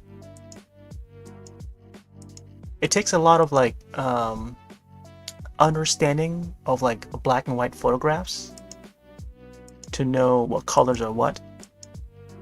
And I think that's what the beauty of like monochromatic images,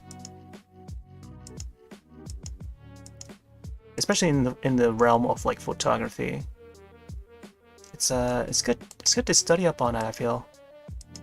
And there's like certain photographers out there that just prefer their photos in black and white because for many reasons, the clarity and just the look, simplicity of it, it's a bit more unique than like a color photo, which is it's fascinating for folks that are into that sort of thing.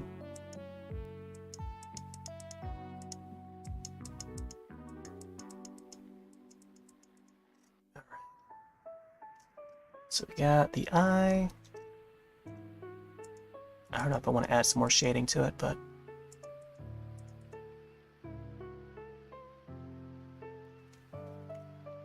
let's get some more over here. I feel like I could add the like a teardrop or something coming down, or well, let me see. I want to see if I can make this part here a little bit more black. Yeah, something like that. Make it more darker, so you know that you know, she's been through stuff.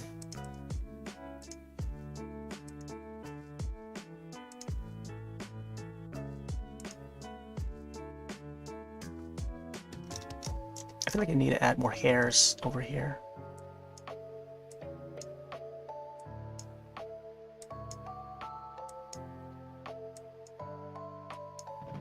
Yep, get some more hairs.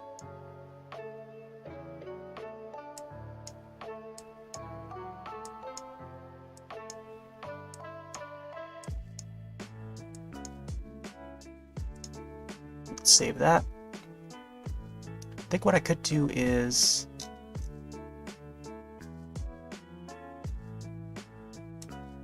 let's get like a shine on the eye. I could make the iris a little bit more dark too, and then have the shine. Let's see what I can do here. There, that deep iris. Get it like more darker. And then I could add the iris or shine to it and see what happens.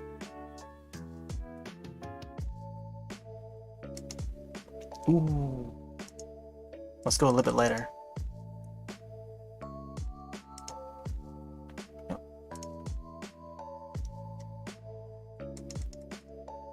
Yeah, something like that. Holy moly. Look at how much like more realistic it makes the image once you add that. Can I add another one? A second light source. Yeah. Holy moly, look at how realistic that looks, man. Simple as that. Wow, way more detail on the eye rather than the rest of the bag.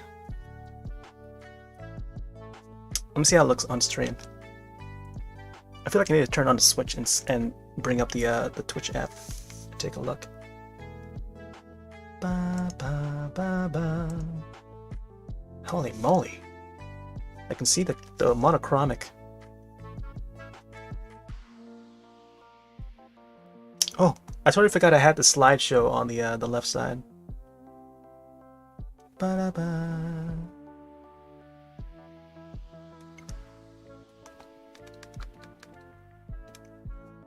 Ba-da-ba-da.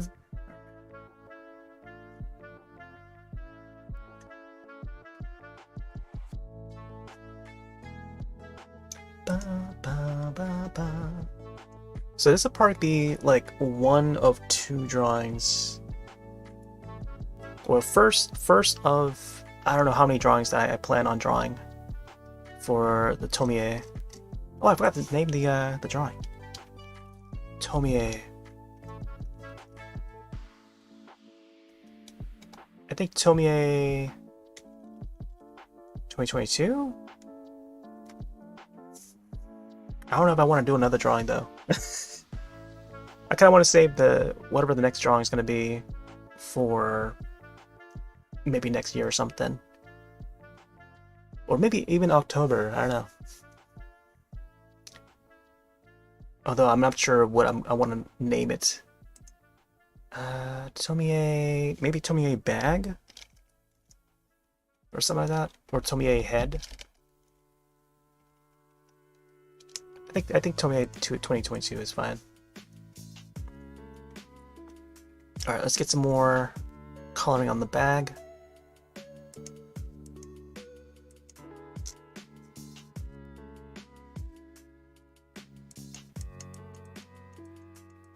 Let's get some sharper colors or sharper tones to it.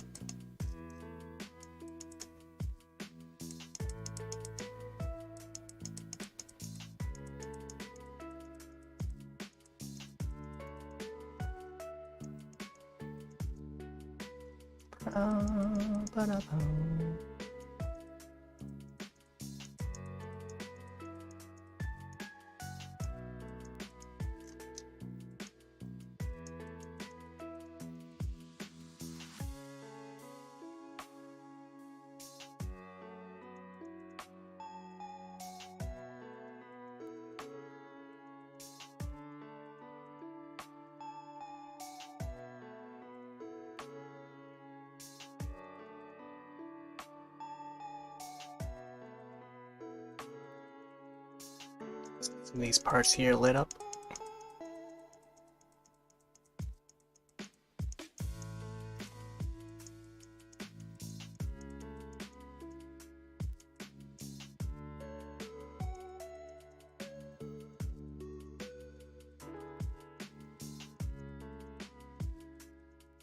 Oh, I was thinking to maybe add the or move the mouse input over on this side of the screen. but we'll see. I want to see how it looks in time-lapse after this one. I was thinking to maybe move it for whenever the next drawing is going to be, but I keep on forgetting to move it. But I think over on like the right side is fine too, because you have all this space. But now that I have a slideshow in this area on the left, I think I don't know, it would have been a spot for the mouse input to be at.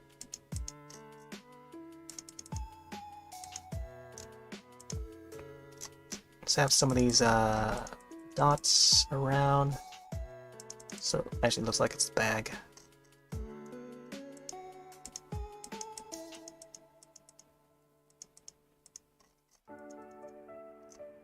Ba ba ba ba ba.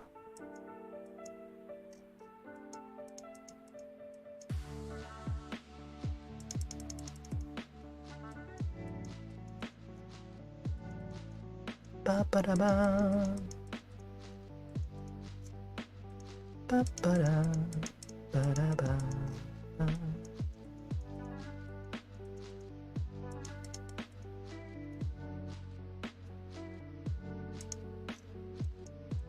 Oh man, I can't wait. There's another idea that I wanted to draw out, but I kind of want to save it for when I want to do another Tomie drawing. But I feel like this is like this bag one would be ideal for the like the very first drawing, just to pay homage to the original. Because after this, you know, revealing her face is you know, is something that you would do afterwards. Like even in like a horror film, like you kind of want to slowly reveal the villain, you know,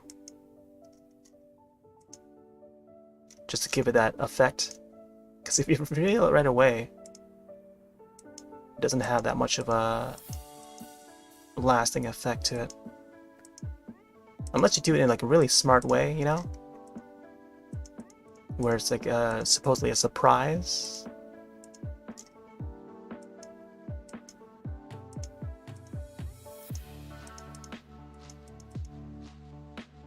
I don't know what I'm doing with these with this bag right now. It's like adding like little small details in there, but it's not like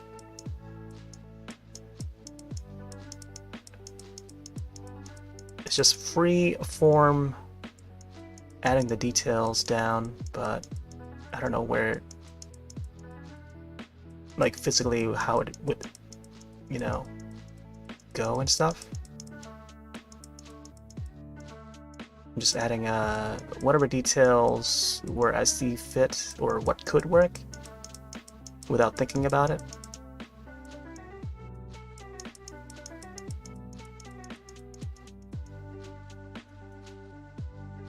And whatever, I guess whatever way makes it looks cool or something.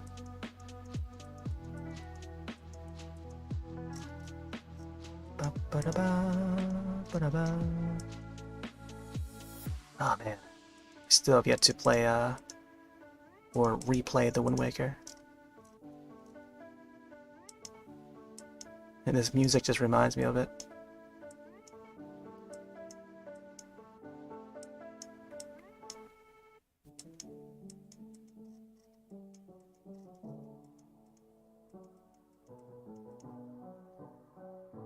Alright, let's get some more on this side.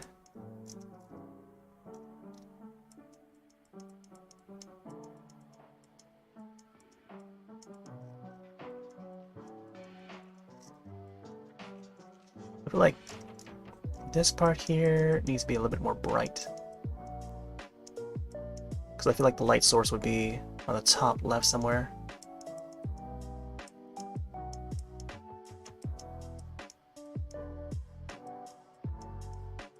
Oh, I've also been like revisiting some of the old Thai pop music that I used to grow up listening to. And I found that there was a documentary on Anand Anwar, which was younger brother of Johnny Anwar from Raptor. And then after watching the Jurassic films, the Jurassic Park films, the original trilogy, which I watched last weekend, and it sort of reminded me of how Raptor, Johnny Lewis Raptor, came to be, because they were huge fans of the original Jurassic Park film, especially during the scene with the two raptors going into the kitchen. Like, that moment was when, you know, they decided, hey, what do we call our group Raptor after, you know, Jurassic Park and stuff. Yeah, those guys, you know, I grew up on their music. They were my idols for a good chunk of my childhood. And a friend and I were big fans of them and their music, releasing hit after hit, at least in the Thai pop scene. And there was just, like, you know, not a lot of groups that did that. And I still have all the cassette tapes and CDs, karaoke video CDs. Yep, video CDs, or VCDs for short, that they put out on the RS promotion label.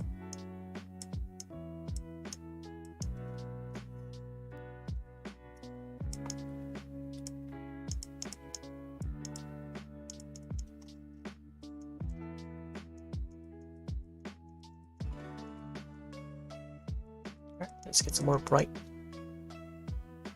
parts here.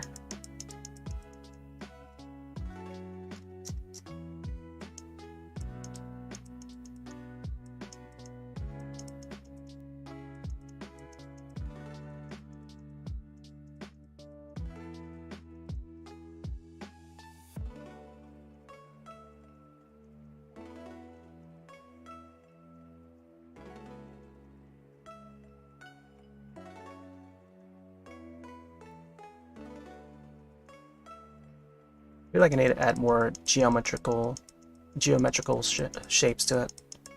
Triangles and squares.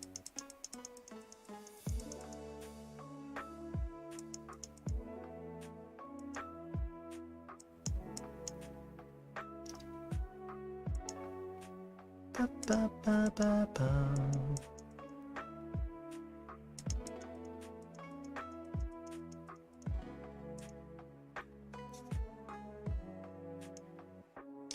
Definitely going to save that.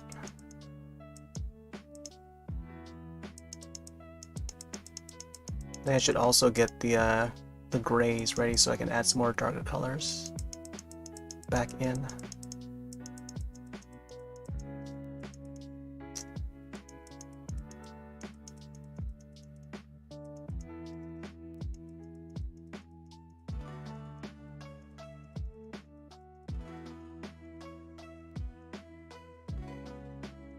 Let's add these in.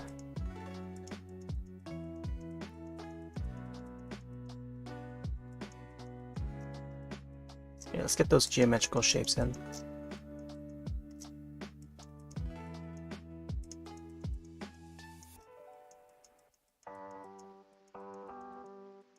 This part needs to be like more loose looking, I feel.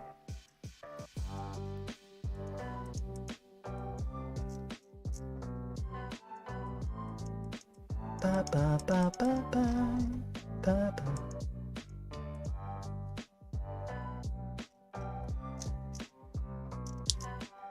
Something about this part I need to fill here.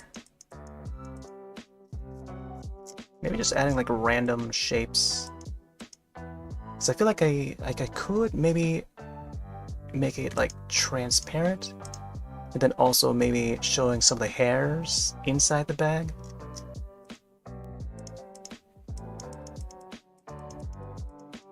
So once I get the darker gray, I probably should add some of those details in.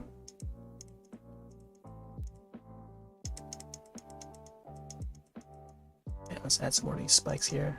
Different like textures and stuff would be ideal, just to give it more, you know, details and stuff.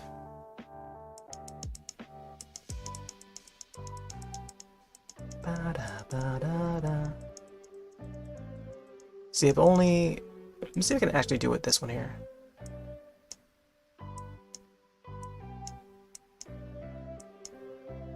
Yes, it's not. It's gonna be difficult to work with that one. I'd rather just keep it to the brush, I think. Ba-da-ba-ba-ba. Ba-da.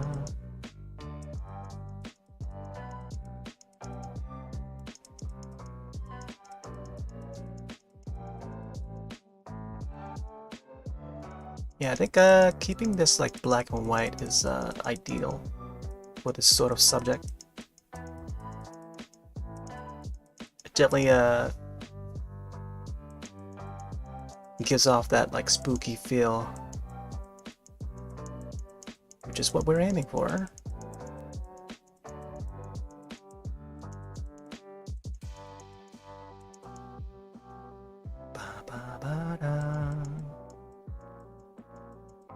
Let's add some more of these lighter colors.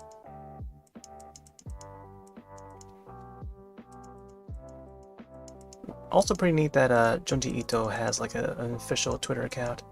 I'll definitely have to tag him once I export this out to a time-lapse video.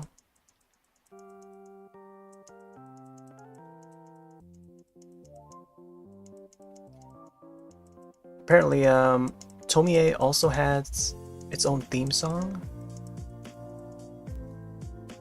And when I popped in the DVD earlier, shifting through some of the each of the movies, and I saw that some of the trailers had its own like a specific theme song to it. So maybe one of these days I'll have to make my own version of it. And it's pretty simple too. But I feel like once I get that time-lapse video up, I'll probably just use the Uzumaki theme that I have already made. Because I feel like that one's a little bit more cooler sounding looking, or cooler sounding than the Tomie one. I'm assuming the theme song was made specifically for the film, but I don't know. I'll have to be creative to make it sound cool, you know? Like maybe I'll just add like a cool lo-fi beat to it or something. Ba, ba, ba, da, ba, ba.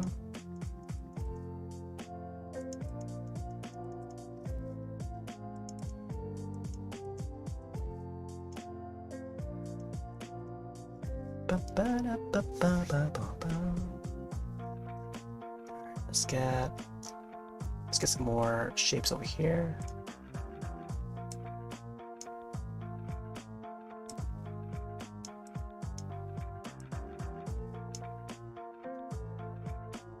Yeah, something like that, I think. Maybe a little bit thinner. Yeah, I think having random, like,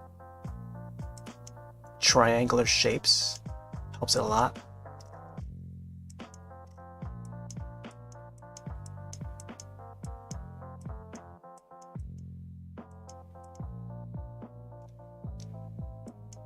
Yeah.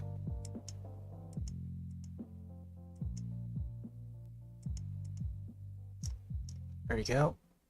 Those triangles definitely help.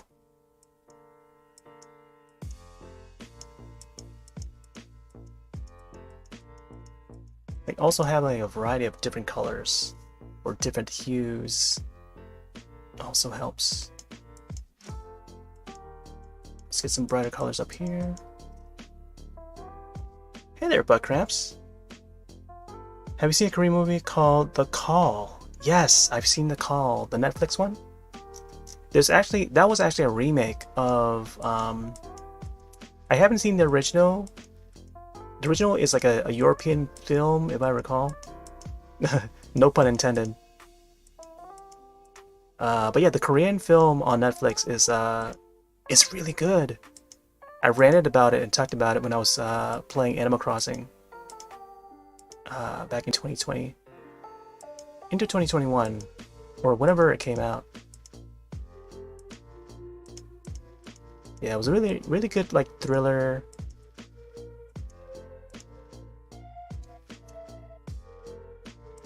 With a dash of like sci-fi in there.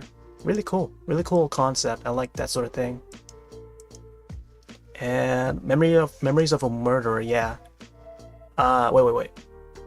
Memoir of a Murder. Yeah, so not to confuse with Memories of Murder, which was the Korean film by Bong Joon-ho,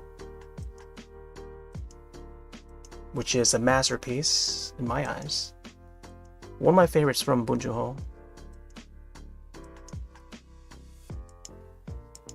But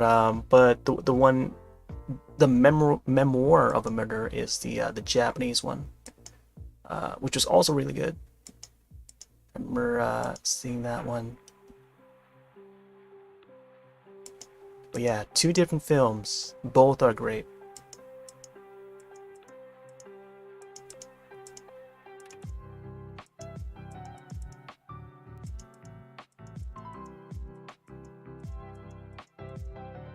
But yeah, I gotta find the original of The Call. So, you know, I definitely want to check out to see how it would differ from the remake.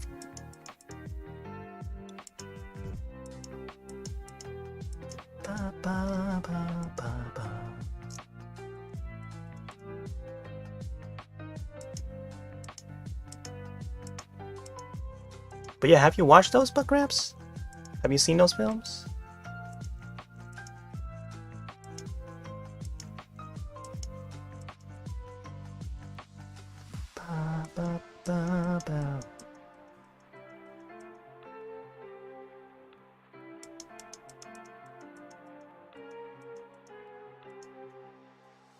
Oh, that's an idea? Yeah, exactly. Oh, there's another one on Netflix called The Witch. Not to be confused with the A24 film, also called The Witch. But the Korean, it's sort of more like sci-fi, but it's got like some gory scenes in there. There's a part 2 coming. They're finally coming out with a part 2. I've been waiting for a part 2. And Well Go USA, the publisher, has finally put out a trailer for part 2. It looks really cool. Very actiony. So can't wait till that starts to hit streaming platforms. They're the same label that put out the Train to Busan and stuff. And Peninsula. Probably best known for Train to Busan.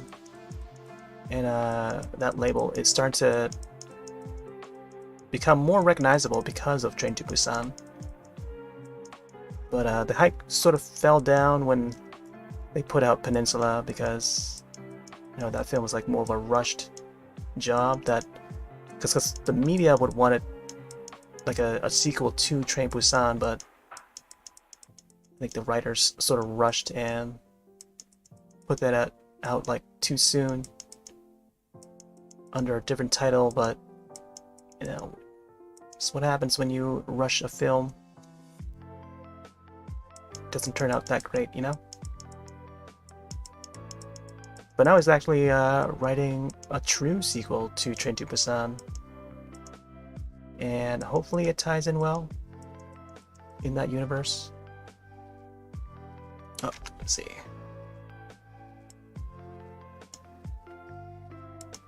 Have to watch the OG version of the... Yeah, same here. The Witch, nice action scenes, and story. Yeah, same here, I agree.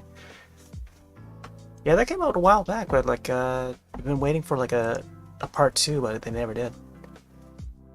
Until now. So yeah, I'm looking forward to that part 2. The subtitle for that is The Other One. So you kind of have an idea of what the story is going to be about. It's pretty long. It's a long movie too. I'll definitely have to refresh my thoughts on that when I rewatch it.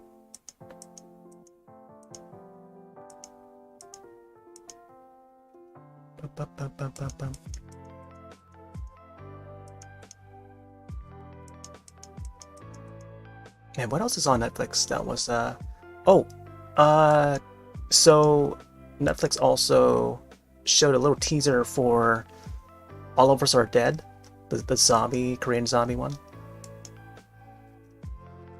And yeah, looking forward to season 2. I don't know what to expect from season 2. I enjoyed the first season for sure.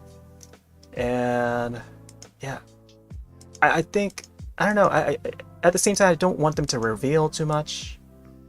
But I have an idea of where they might go, like the story that they might go. Although I feel like I shouldn't say it out loud. But they could have it so that the other group of infecteds would be more involved, if you know what I mean. Yeah. I try to choose my words carefully when trying to word that out, so that they don't spoil. But yeah, there's a apparently at the end of season 1, you know, there's another group of people that you will see, and that's what I'm expecting more of in season 2. We're gonna see that other side, and yeah, I don't know how they're gonna go about telling more of that story, you know, or sharing more of it.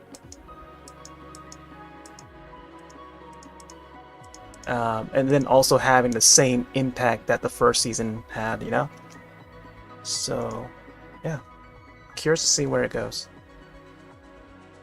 With a lot of like zombie shows, like The Walking Dead and stuff, like the hype sort of ends like after season 1. So they would really have to do something so drastically different in season 2 to keep people interested. But yeah, I'm still willing to watch it all, because I really enjoyed season 1. Like the characters, like they're okay. I don't feel connected to many of the characters because they're young high school. It takes place in a high school, so I can't really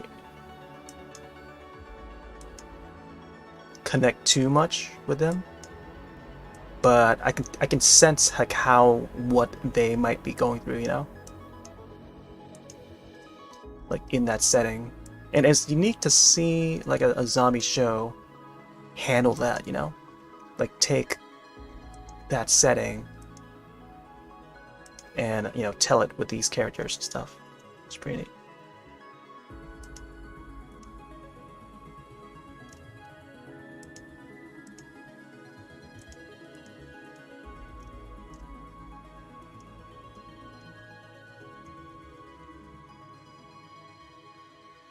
Alright, man, I'm adding so much detail to this bag.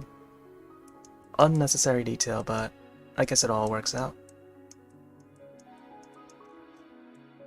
Let's get some more lines up here.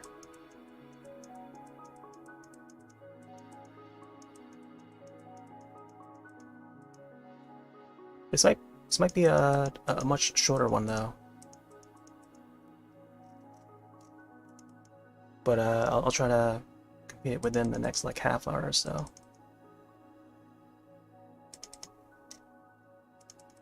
Let's get some more dots and stuff.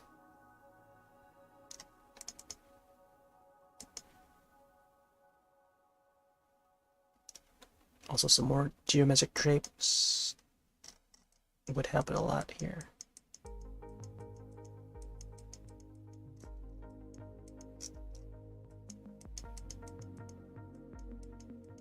I also gotta I gotta remind myself to get up early tomorrow.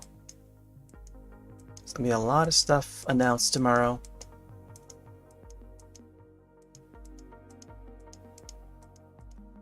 lots to do. Lots of announcements.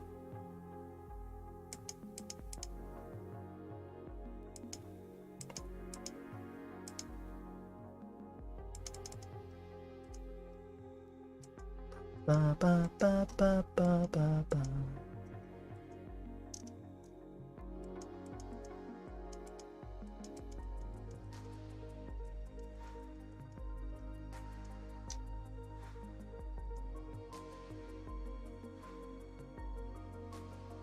Haven't watched All of Us Are Dead. Thought it was just another zombie high school series. Yeah, I mean, basically, that's what it is.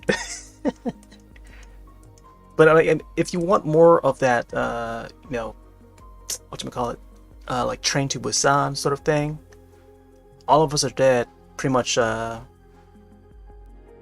hits most of the notes from that sort of, you know, like if you want that sort of thing, that, you know, that's where you can find more of it. It's pretty decent. I like where they went with it and stuff. But of course, you have to be into zombies to want more of it. But it's quite different from The Walking Dead. It's like a fresh take on it. Like if you want more, you would definitely get it in All of Us Are Dead. But I'd like to imagine it being set in the realm of All of Us Are Dead. Actually, not to spoil anything, but there is some reference to Train to Busan. Yeah. I noticed this with a lot of like Korean zombie films, is that they always reference, they seem to reference Train to Busan a lot for some reason. Either that or like they reference like the American like zombie films, like notable ones like Dawn of the Dead or something, Night of the Living Dead, and so on. There's always references here and there.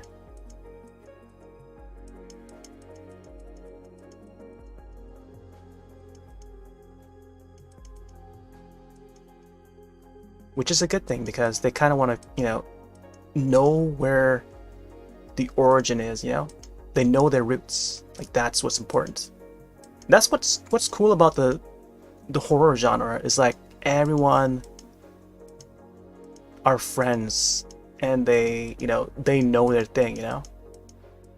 Always referencing like old properties, like in a smart way, not like just like, you know, like when they do it in a smart way, that's when you know, like, you know, they did a really good job.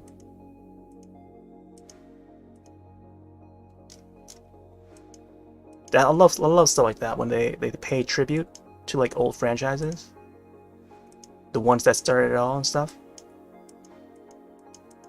And same thing with like any piece of media, video games or whatnot.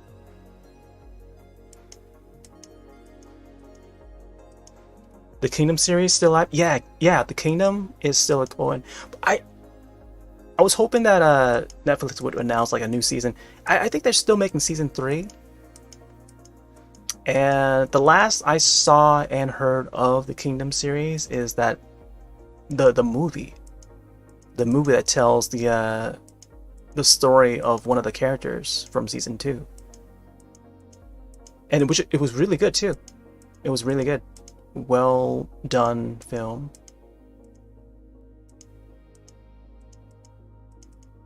So it's like sort of like a companion film to that series, and I wish they'd make more.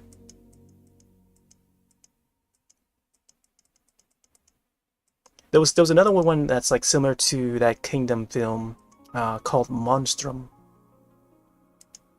And it was like it almost reminded me of like Monster Hunter in a way, because there's a creature in there that is like very much like the Magnum Malo,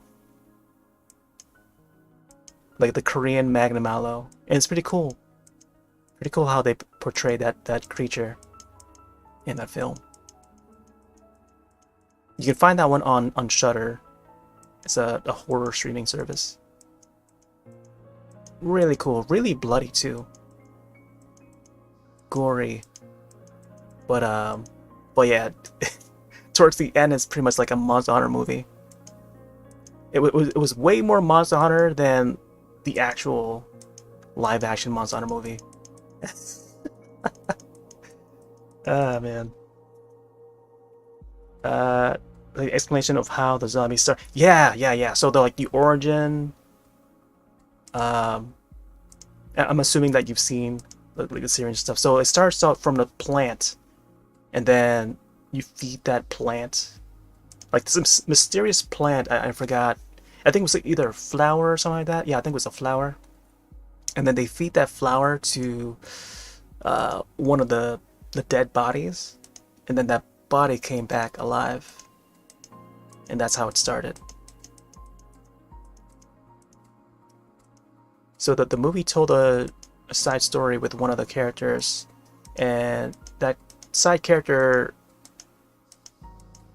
was a survivor from that original village where that flower came from, I think, if I recall correctly. And oh man, there's some good action in that.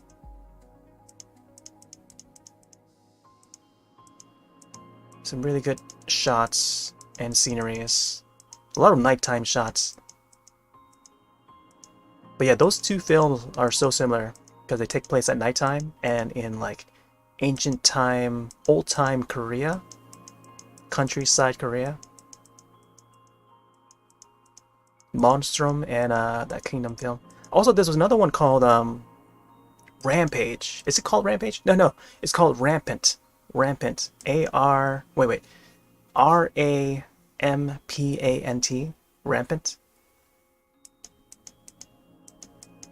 Which is just like Kingdom, but in like film form. Now that one was also released under Well Go USA, the label publisher.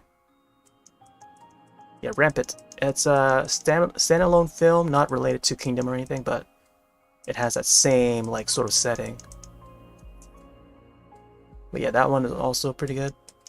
There's a lot of them, man. There's a lot of those Korean zombies. They just don't end. But they're each of them are so good. Like if you're into the genre, like you know what you get into, and then yeah, those stirs are all really good. I'm all for it.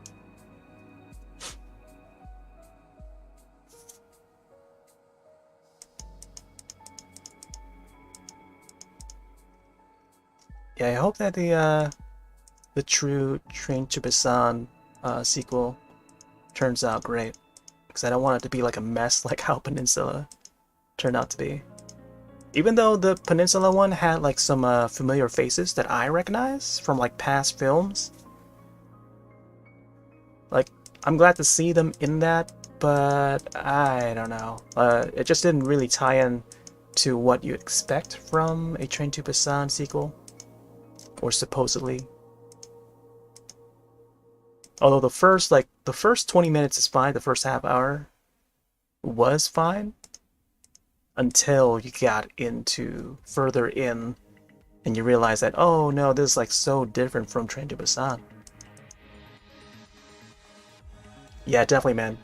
Like from the looks of the trailer, you'll see, you know, you know what you're gonna get into.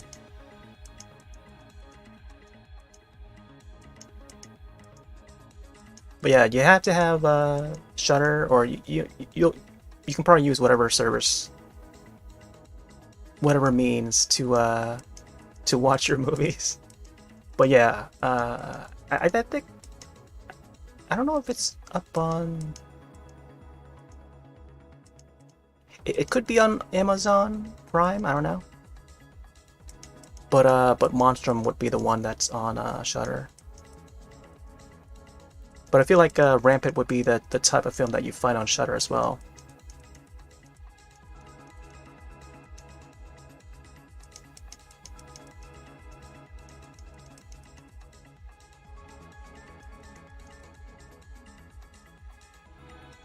Man, I've got a whole mess of like DVDs from like the early 2000s that I bought, because I collect a whole bunch of them.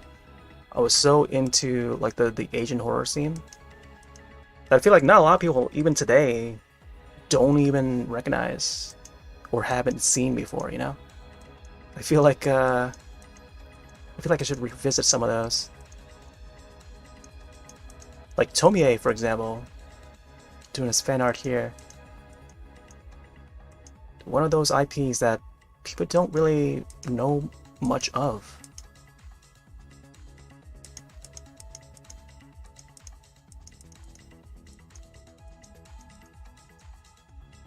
Like, folks would recognize Uzumaki.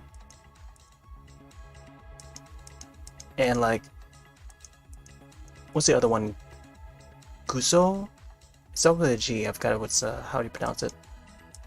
But, there's, like, barely any people who recognize Tomie.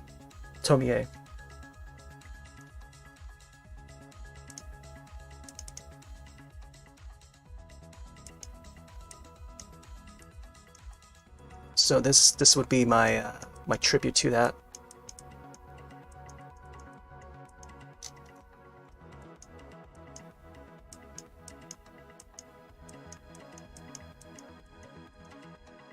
Oh man, this bag now looks more like ice. Like she's trapped in ice, which I feel is probably for the best. You know, like I feel like if the series ever gets more bigger, like they should go all out and like go the way of the Thing. Like even the Thing, John Carpenter's The Thing is way like it's more recognizable property than Tomie. But I feel like Tomie is like a more human version of the Thing. And you could probably freeze her body with ice. Like if they were to go big budget or something like that.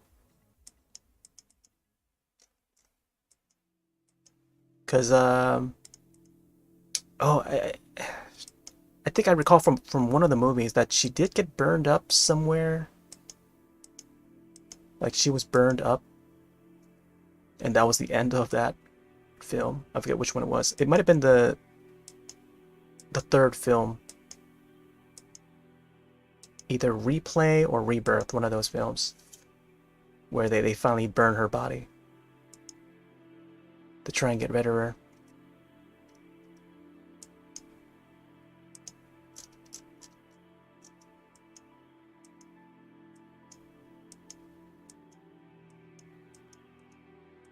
I was thinking to maybe revisit the Ring series as well. I've got like multiple copies of the film, but mostly because Sadako was recently added to Dead by Daylight, and I wanted to revisit some of those films. Maybe I'll do like a fan art or something. I don't know. I'll do a little drawing.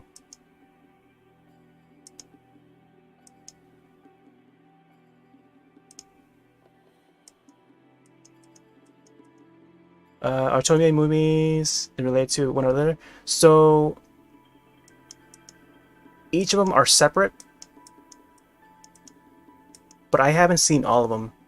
There's at least 2 of them that are connected though. The Beginning, which is the one I haven't seen yet, supposedly is a prequel to the first film.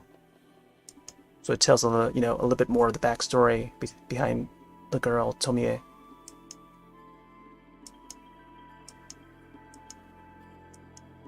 Because the first film, it just starts out like, the guy walking and he's already got the bag, and her head is already in the bag, and that's just how it starts.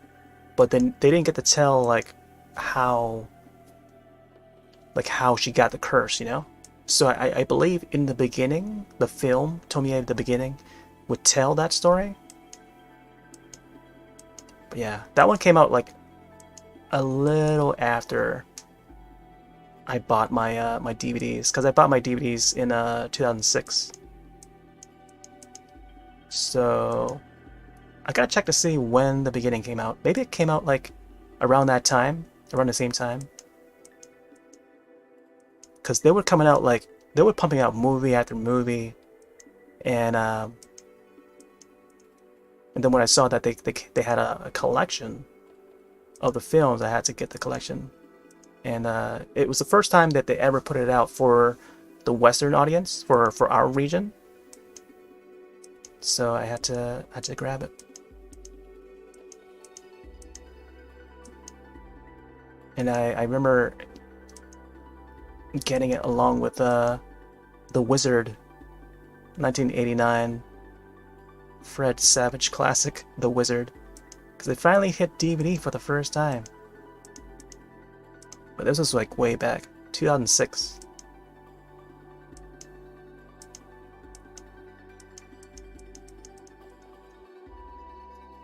Maybe they'll try the first one. Yeah, yeah. The first one's okay. The best one is probably still like the third film. I forgot what's. Let me see what it's called. I'm looking at the box set right now. It's either Replay or Rebirth, like one of those. And one of the actress that plays Tomie Tomie is a Korean actress, from what I recall. But I would have to put the movie back in and rewatch it and see the credits. Because from what I recall, there was like there's something with a Korean actress. So normally, the series is a Japanese property, but the films would star a Korean actress, or at least one of them. It's either Replay or Rebirth that had it.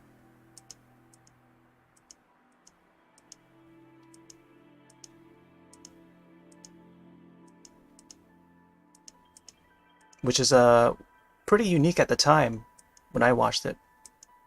Nowadays you have like a whole mix of like different actors all in one. Actually, I take that back because The Eye had a Thai actress in there. But yeah, when I saw this Tomie one,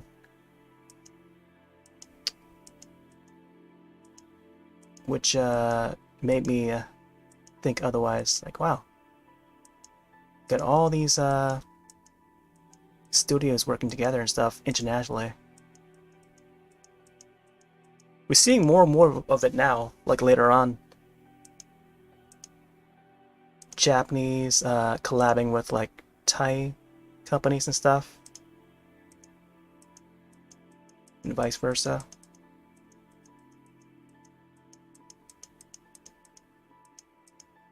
And lately I've been seeing like Thai pop on the rise.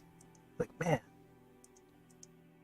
I remember ranting about how like, man, if only Thai pop had gotten the mainstream appeal like how K-pop got. I feel like the world would be colliding and collaborating.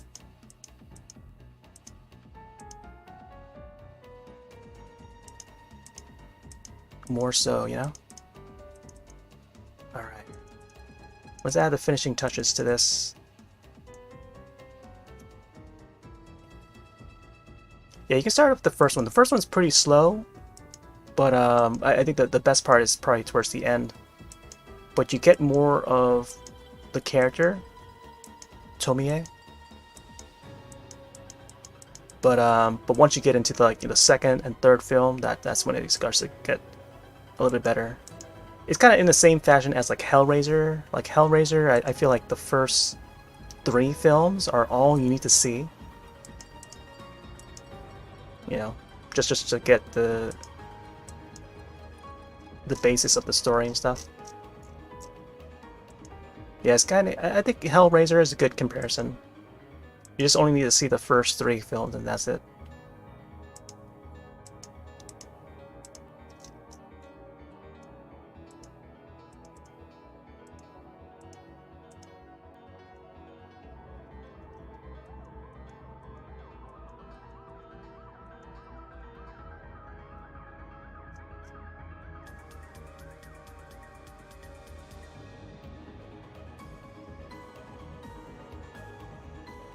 You got Tunic soundtrack.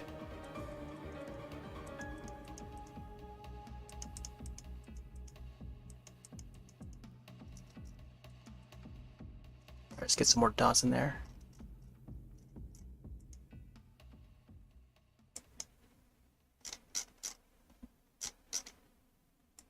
Slightly. Put one over here. feel like I need to make this a little bit more visible or something. Alright. Let's get some more dots.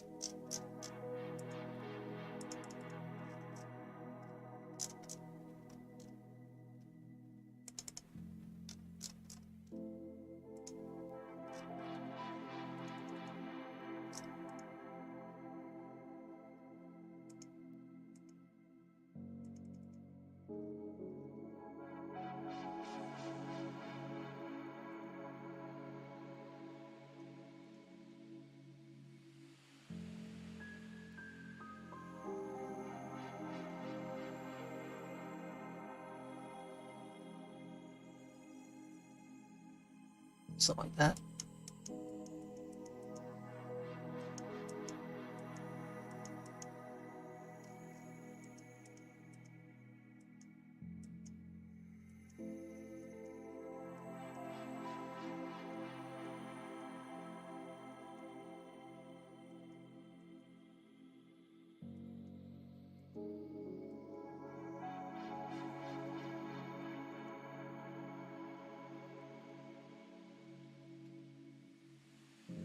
I feel like I need to add more like shadows down here or something.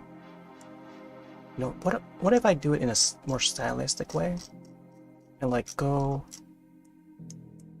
like geometric shapes or something. Let's see how it looks. Oh, what I could also do is add like liquids down here or something. It would be like blood or something. Or at least appear like blood.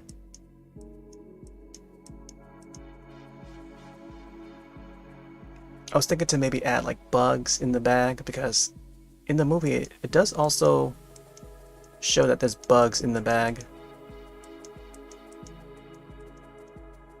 I don't know.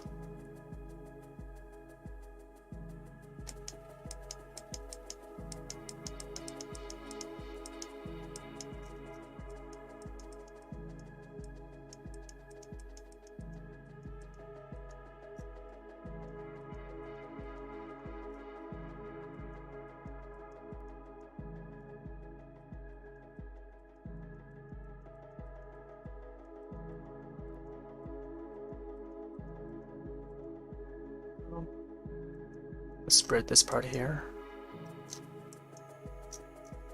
Spread a little more. That's what she does. She spreads around.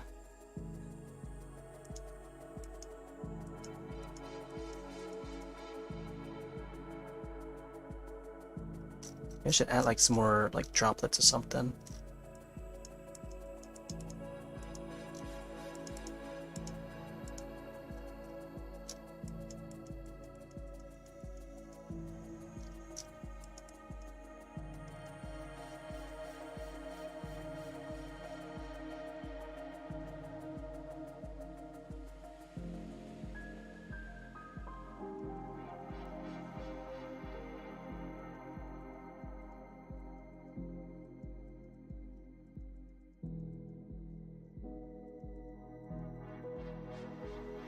Make it look like blood stains or something.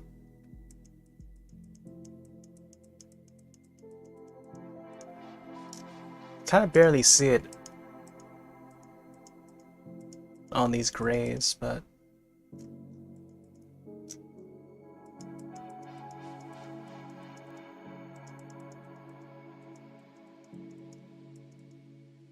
it's very lightly visible.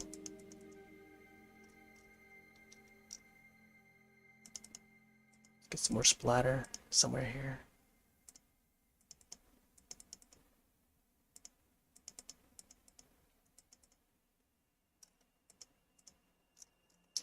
Ba ba ba ba.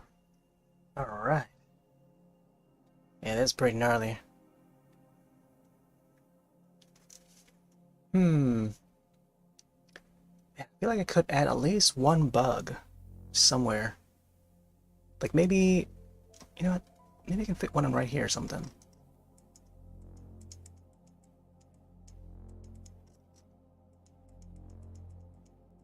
I'll just add like what looks to be a shadow.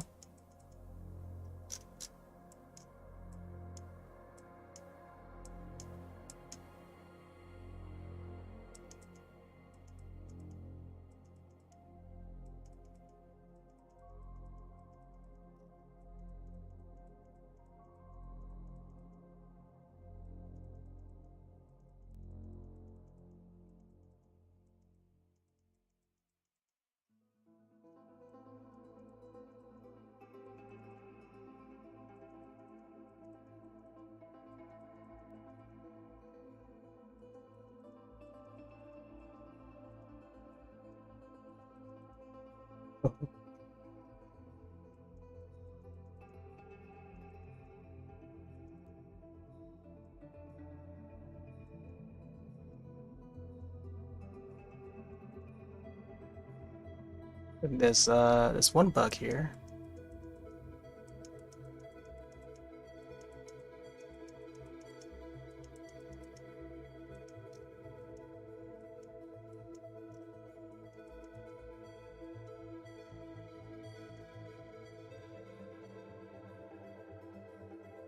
Maybe I'll add another one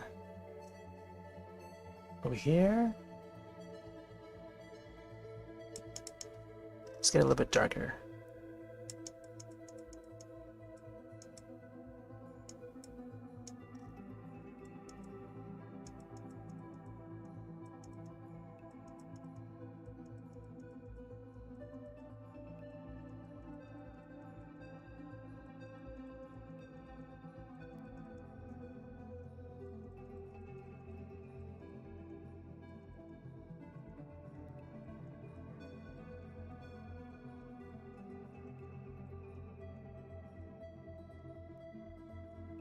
It's hard to tell that is a bug, but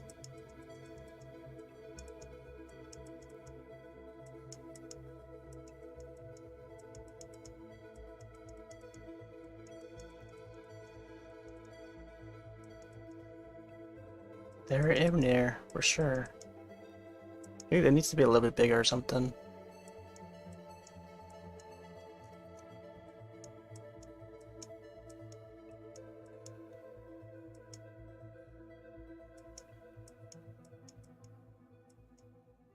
A little bit more spiky. Spidery. Let's get one right here. Maybe a little bit darker, huh?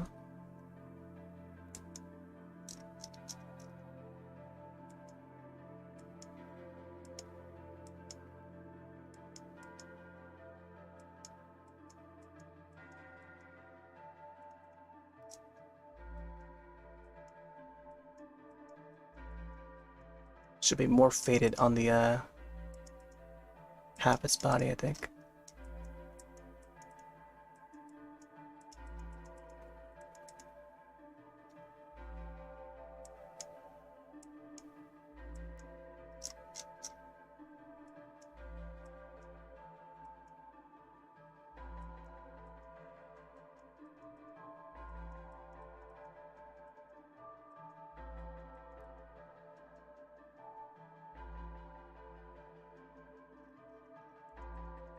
Let's get another one.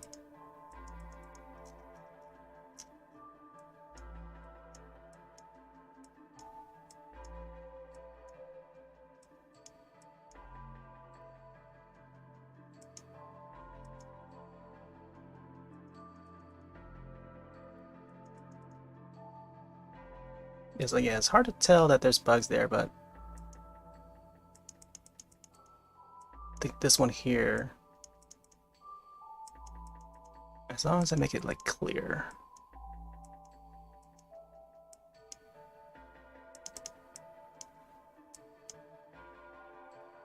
There we go.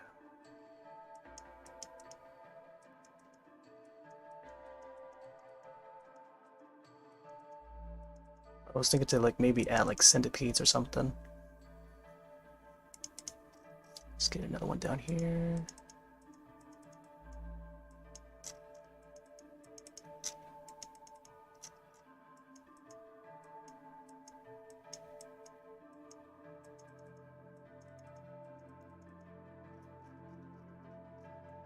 I think this part here should be a little bit darker. More shadowy.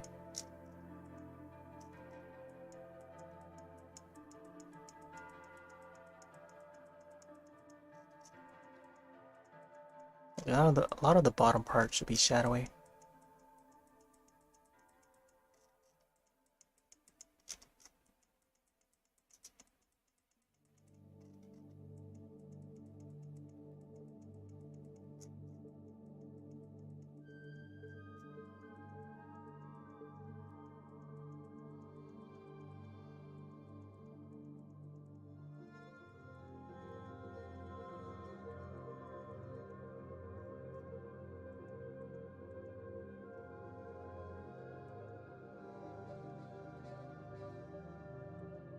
There you go. Oh boy.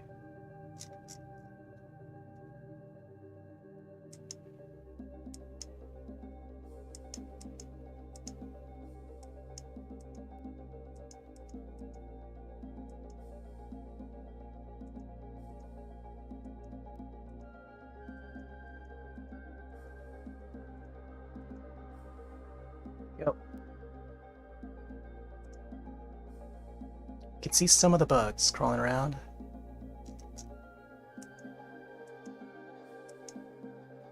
Alright. Totally forgot to save this. There we go. Got it saved.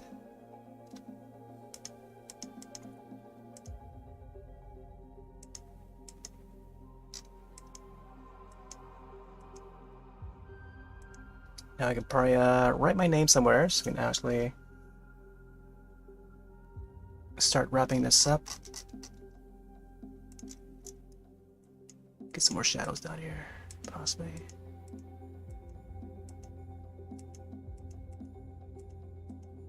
Ooh, I can't wait to show Junji Ito with this. Alright, let's go with gray.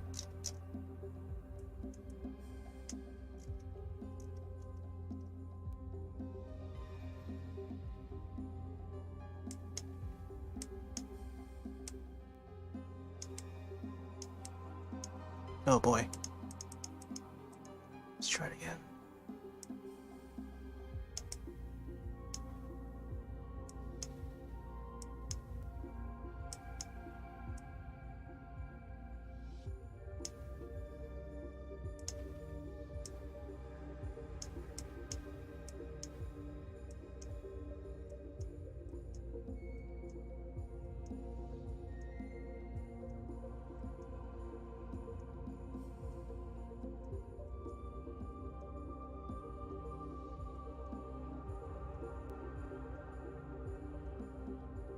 Yep.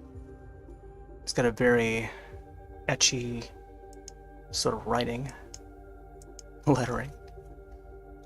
Now for the toughest part is writing the numbers in smaller size.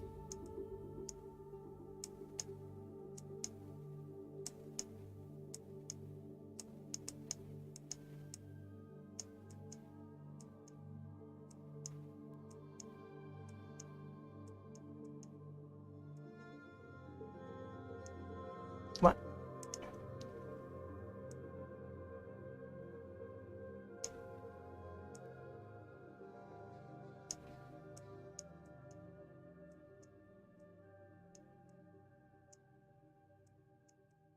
There's a 2.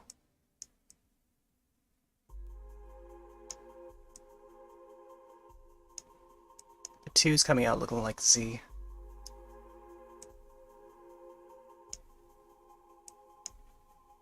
There you go.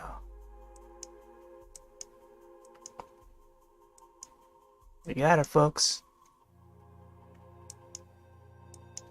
I feel like I could add like Tomie, like a text Tomie somewhere, but this is fine. The more mysterious I keep this image, the better. Because people are going to be wondering, oh, what is this from? You know? And then comes the story of Tomie. Then it's also going to be in the title anyway, so... Alright.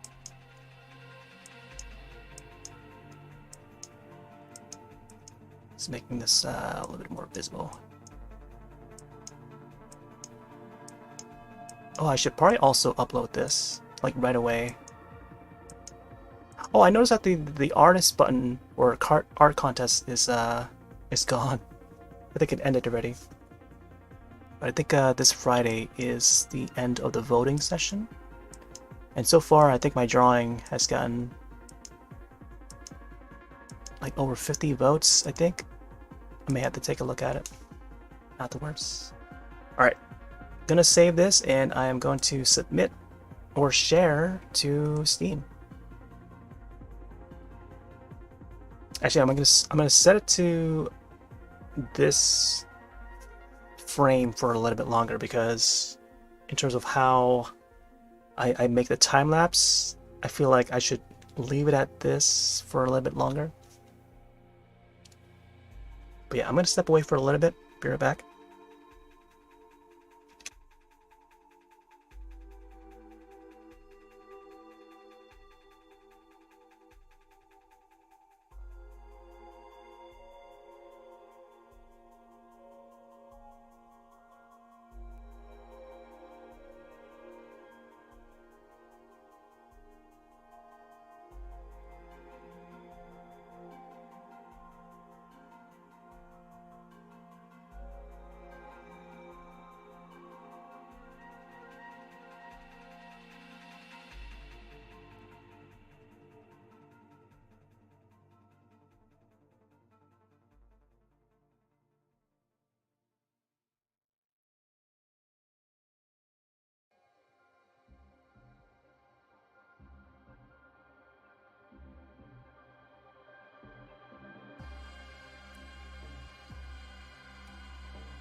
We're back. Alright, so I'm gonna end this sharing this to Steam. Yeah, I think I might just call it just Tomie 2022. Oh man. Seeing this thumbnail, even though it's like a little bit stretched out, but still looks pretty pretty clear. Interesting.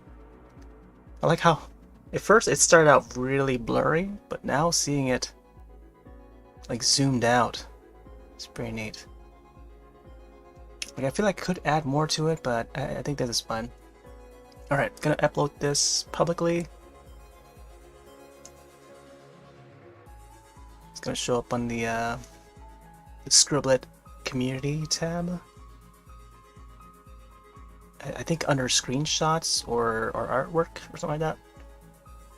And then from there you can categorize it from upload date or most popular. But I think most recent you'll be able to find it. Or you can just head over to my Steam page and you can probably find it in the screenshots menu. Over on the left you can see screenshots in a slideshow form of past drawings that I've done.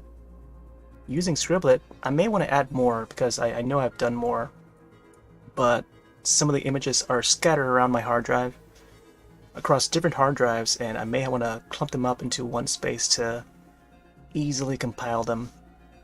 But there's that Tunic one. I still have yet to do a speed art of that, I think. Time-lapse version of it. There's Kirby. There's our latest Lechonk. Well, now the Tomie drawing is our latest. But yeah, I think I'm just end it on the screen. I'll probably play or keep it live for a couple more minutes until we complete the 3 hour. But also better for the time-lapse video. So I'm gonna take off for now. Thanks all for dropping in. I think tomorrow. Wait, tomorrow's Thursday, so I don't know. I think I could either hop onto 3 Ultimates to do some monster hunting in there, or yeah, I don't know. Maybe it'll just be that. I'll definitely have to watch the Summer Games Fest and see what they announce, and then I'll talk about it on 3 Ultimates. All right. So yeah, have yourselves a wonderful rest of your night or day, and I shall see you in the next one. Later.